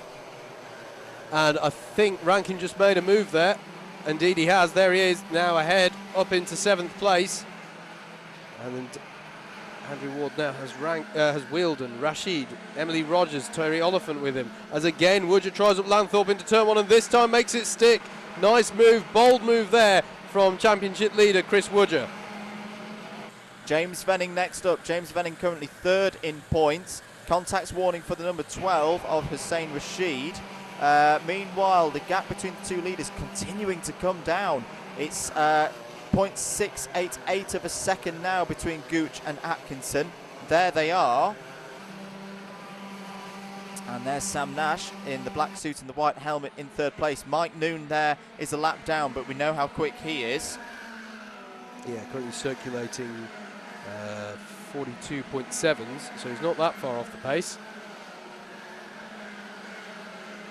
Track limit warning for the number 65. That's Steve Moody, currently in 14th position as the rest of the field files through now. Just having a look at Chris Woodger's time, slightly quicker than James Venning on that last lap. 42.5 versus a 42.7. Here's Andrew Ward, currently in 8th place now, just behind Craig Rankin and ahead of Adam Wheeldon. Of course, those two very close together in the championship. 4 points before today separating Wheeldon and Ward. We're looking here at Hussein Rashid, Emily Rogers and Matt Jones, who has got past Terry Oliphant now and onto the back of these two. Matt Jones 4th in points. He's not had the best of days. This is the battle over 10th spot ultimately. Rashid in the number 12 holds that currently. Less than 4 minutes of this lightweight A final for Club 100 Sprints 2018 to go, and up the inside goes Matt Jones on on Emily Rogers, and through and into 11th place. Yeah, nicely done there. It really isn't. You think, because it's called hairpin 2, you think, it'll be a braking opportunity. Because of the way that the corner is quite tight on entry and then opens up on exit, it's actually not as clear-cut an overtaking opportunity as you might think. So good move there from Matt Jones. John Gooch is driving one hell of a race here. He's started to break away from Ben Atkinson again, a 42.4 versus a 42.6 last time around. John Gooch is just pacing this really, really well. The lead is now 8.5 tenths of a second with 3 minutes on the clock. Here's your battle then for 6th place. In fact, that's a change. Craig Rankin has got past Rob Langthorpe. So Langthorpe now down to 7th, Rankin up to 6th, another driver. How many drivers, not just in the open classes, but in the elites and the clubmen's early today, how many drivers have had their best days so far in Club 100 here today? It has felt like a bit of a change of the guard kind of day, hasn't it, really? We've had so many first-time winners and people, as you say, having personal bests. It's been a really, really interesting day of racing.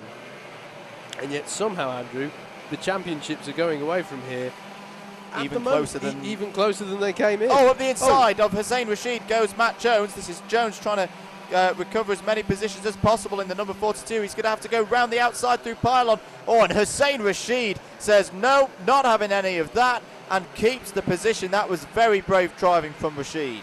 Yeah, robust stuff there, firm but fair. And the battle goes on again. Oh, is that a problem for Ward? Problem for Andrew Ward! Oh, and it's a disaster again for Andrew Ward, who seems to have no luck in the sprints. and I think has he lost a chain? It's either a chain or an exhaust. I think it's a chain, but Andrew Ward is out, and that was a definite top 10 on there for him, and that is such a shame, as Matt Jones is fighting with Rashid now, and he's pushing him a little bit wide there, and Rogers is going to be in there as well. Terry Oliphant's going to be in there as well. This is brilliant racing in the middle of the pack as they go through Complex Nouvelle. John Gooch, meanwhile, the lead has started to come down again. It's back to half a second between the two leaders. Sam Nash is a further second down the road. In fact, a second and a half down the road now, as Emily Rogers having a little look at the inside of Hussein Rashid as they go through Stadium. Rashid will defend into hairpin 1. Yeah, unfortunately, it wasn't really an area where Rogers could do anything about it. She got alongside just before the left-hand kink after the Stadium section.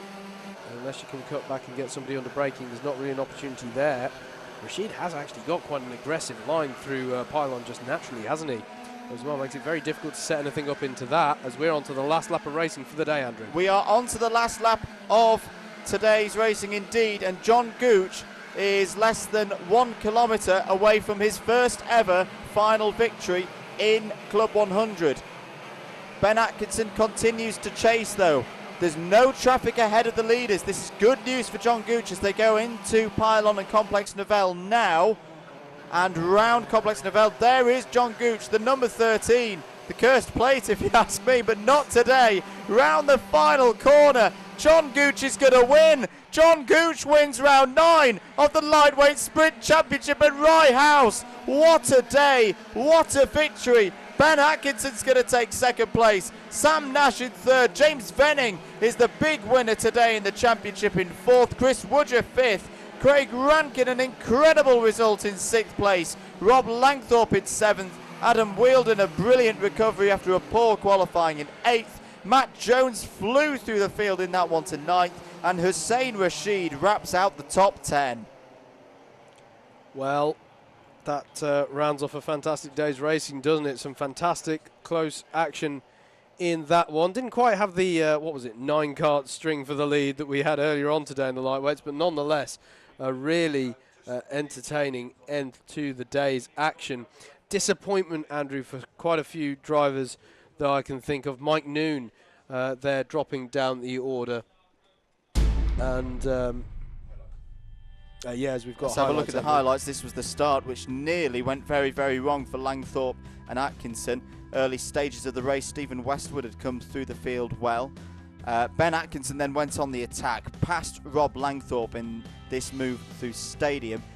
Sam Nash and John Gooch traded the lead back and forth, and unlike the first race where Nash was able to overhaul Gooch, this time it was Gooch overhauling Nash. Adam Wheeldon continued his charge through the field, having started his racing at least today in the pre-B final. Chris Woodger scored good points again. He's going to be happy with his efforts today. Atkinson then went for second place, past Sam Nash again through the Stadium corner. Mike Noon's not had a good day. He's had good pace. He didn't finish, Andrew. He did not even finish the race, so not a good day for Mike Noon. Great racing again. This was Matthew Hale, I think that was, going through. Chris Woodger tried really hard to get past Rob Langthorpe, and in the end did get past Rob Langthorpe. In the end, Woodger, championship leader, leaving here tonight in 5th place at the end of proceedings here at Rye House. Matt Jones, his second half of this race, really strong. Lots of overtaking. In the end, it was 9th place, but then disaster for Andrew Ward, who was on for at least 7th place. A mechanical failure put him out 3 laps from the end. More moves by Matt Jones, this time on Hussein Rashid. That was to get back up into the top 10. Emily Rogers and Rashid had a good battle towards the end of the race as well. But it was John Gooch taking his first ever win in Club 100. And he takes a big step as well in the championship. That will definitely be him up into the top 10. And a massive, massive boost as we head to Clay Pigeon next time out. Absolutely, mate. It is the significant non-finishers, though, for me there. Mike Noon, who came in today second in the standings, didn't finish, and neither did Andrew Ward, of course. We just saw the mechanical fair. Gutting for him as well. came into today 8th in the standings. That's disappointment for them. But as you say, joy for John Gooch as he crossed the line there, taking his first win there in the lightweights. And that brings to an end the racing for today, but we will be bringing you the podium ceremony over my personal favourite podium of the year. What with it having, I was going to say it for one last time, it has a Stegosaurus above it, everybody. Okay, and still no one's answered my call to say if anywhere else in the world has that feature. So I'm going to assume that this is the only one. Mind you, does every racetrack have a dinosaur adventure world next to it? No, it doesn't. So anyway, that brings to an end. There's loads to do at this complex. You've really got to come and check it out. That brings to an end the day's action, but we will be bringing you the podium action whilst there is this brief lull whilst all of the results are verified and all that sort of thing. If you like what you've seen today, in terms of the carts, one last time, club100.co.uk, find out about it. It's really good to get involved with. Andrew and I, whilst we have the joy of talking about it today, also enjoy very much competing. Lots of different, not just the sprint formats, they do the quads and the endurances on the Saturdays, the details of which are all there for you to look at. Check it out, see if it's for you. You won't regret it, is generally my take on it. One last shout for the BUKC, which is going to get started in a few months' time. You can see the logo there on the podium. Check that out, bukc.co.uk. Find out what that's all about if you are a UK university student. If you like what you've seen on the stream today, Alpha Live stream, shout out to the man sat to our right here, Mr. James Fitchew, who's been doing a fantastic job. When we get to the end of the race and we go, oh, let's have a look at the highlights. Oh, that's nice. Yeah, we'll do that. He's been cutting them together oh so quickly during the race. So big shout out to him. And to Chris Simpson, of course, being connected to the media side of Club 100 for many a year now, helping me out earlier on when I was doing the interviews down during practice quali.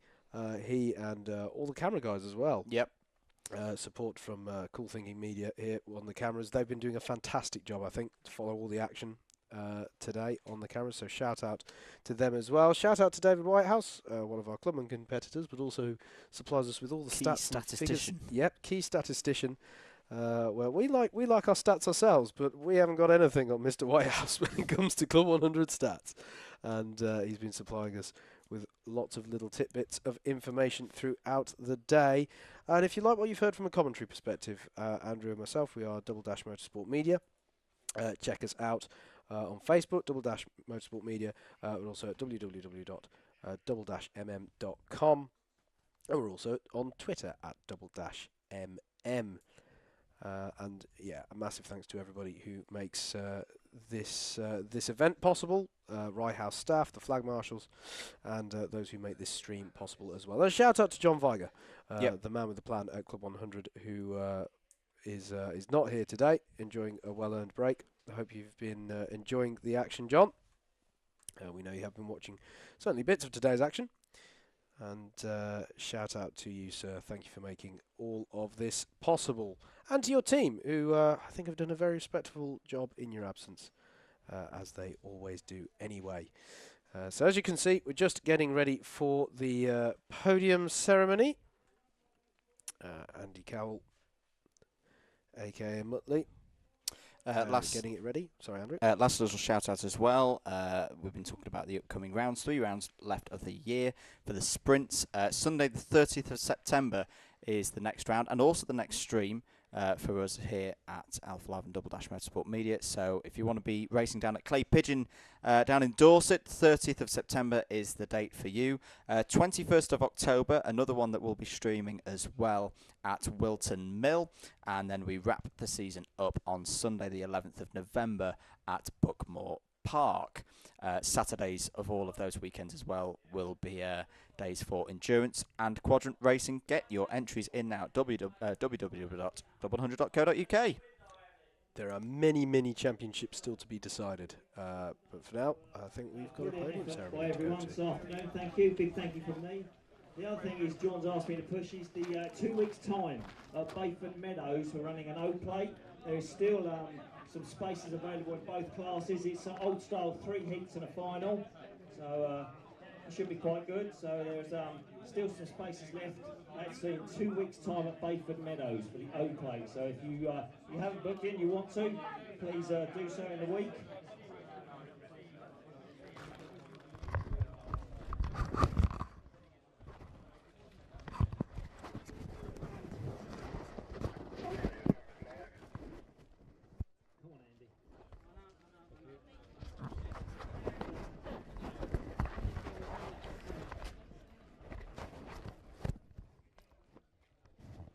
Be patient, drivers.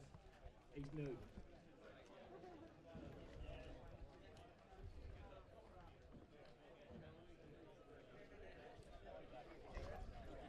Catherine, we need a B final result.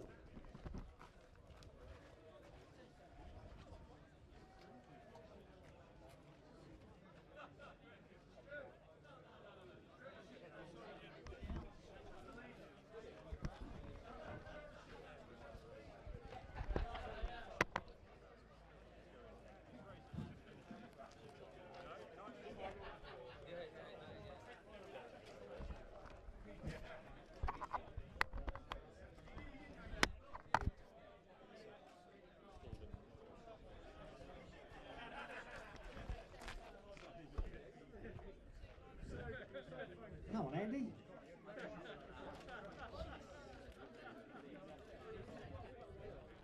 Hi guys, everybody. Hope you had a really good day. Lovely weather. A bit quiet, guys. Some good racing going on as well, which is always good. We're going to start off with the heavyweights first. And winner of the heavyweight B final, we have Stephen Nettin. Well done, Stephen. Hello, mate. Joe's going to get it to you. There you go.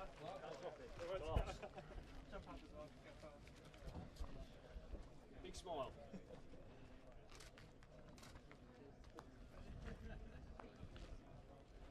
Thank you. Right, here we go. Do we want to go right from the beginning? In 26th place is Michael Ballinger, 25th Lenny Wood. Then we come to a first of our super heavyweights, which is Trevor Randall. Trevor. Was actually leading Trevor, wasn't you? Brake failure. Third place. Brake failure, yeah. Cheers. Trev. I remember sharing a car with you once. The brakes never worked afterwards. You know when I took you last time racing around that hairpin, that's where it failed. We're going to move up into 16th place overall, but second for the super heavyweights, and that's Stuart German.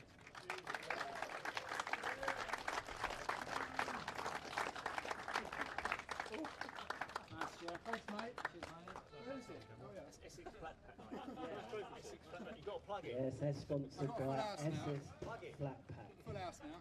Or Essex Fat Pack, as we should call it. You're expert. Well, that sponsorship's not going to last. No. But it gives me great pleasure. This is a real good for Club 100. He's been coming a long time. Paul Goddard, where are you, Paul? Great drive. All right, Paul. We got it on camera for you. Thank you, mate. Thank you. On that top awesome time, well done, mate. Yeah, it's rocket armor, isn't it? Cheers, Paul. Well done, mate.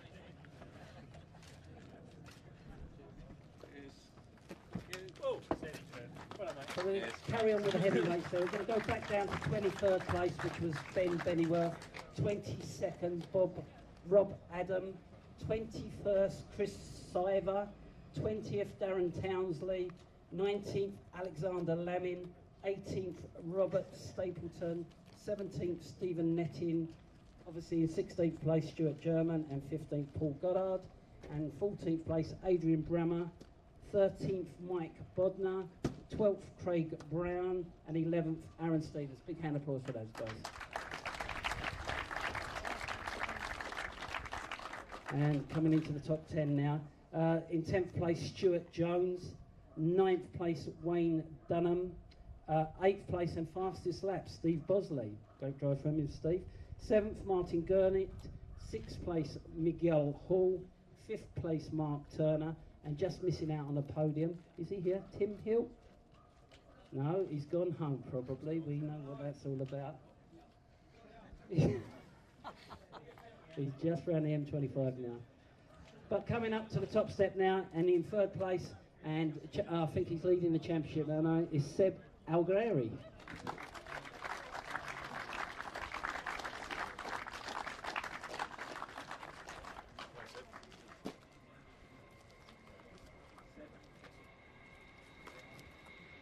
Couldn't quite do it today, so in 2nd place we've got Nick Trafford.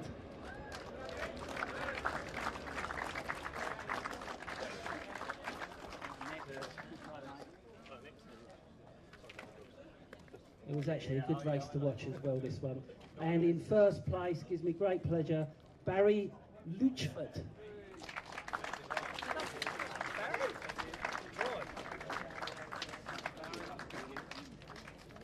Yeah, Barry's coming round up from the quads and the endurance racing. Doesn't normally do sprints, so good result for him.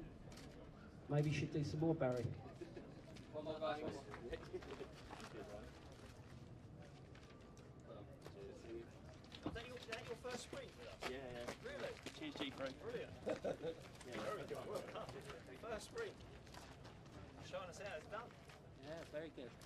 Right, okay, let's get on to the lightweights then, and we're going to do the B final first, and winning the B final was Joshua Sargent.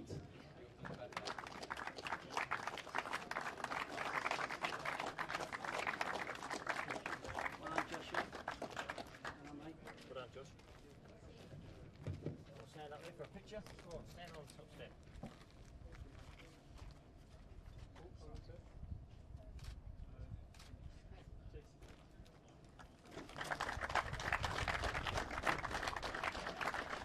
Alright, we're going to just have a quick run through now from 26th place, Mike Noon, 25th Pez Taraj, 24th Andrew Ward, 23rd Bailey Morgan, 22nd Matthew Collier, 21st Emils Karimovs, 20th Joshua Sargent, 19th Daryl Snelling, 18th place Richard Gander, 17th Matthew Howe, 16th place Stephen Westwood, 15th Josh Adams, 14th Billy Robinson, 13th Terry Oliphant, 12th Steve Moody, and 11th Emily Rogers.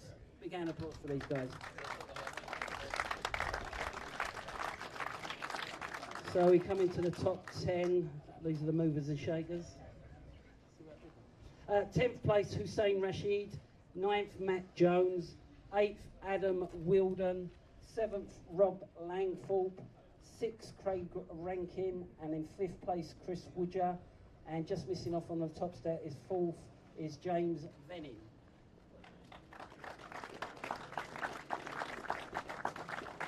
Okay, so on 3rd place we've got Samuel Nash.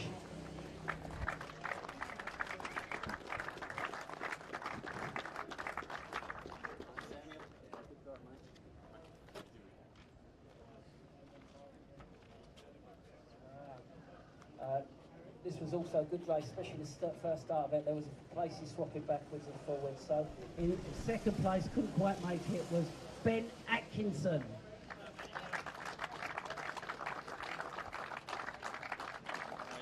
Oh.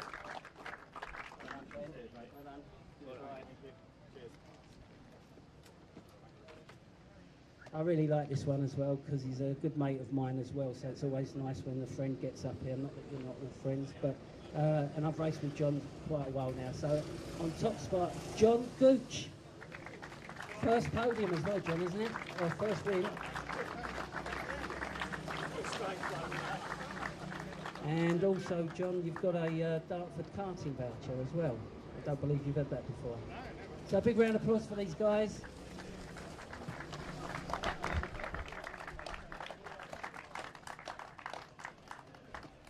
I'd just like to say thank you to everybody. I don't know if you can give a big hand, a warm welcome for our warm applause for for the staff today. Obviously with JB being here, we're all doing different roles as well. And we've actually finished on time, John. I'm sure you'd like to know that. It ran very smoothly, and that was all because of your help as well. So just drive carefully home, and we'll see you all at Clay, if not at the OK. Cheers, guys. John!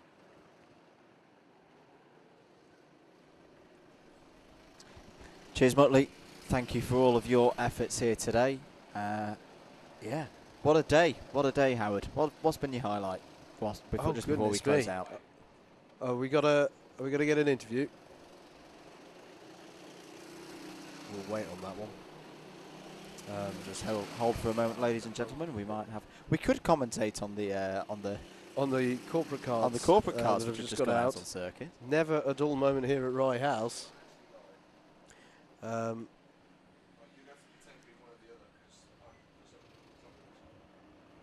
Yeah, let's cut down to Chris.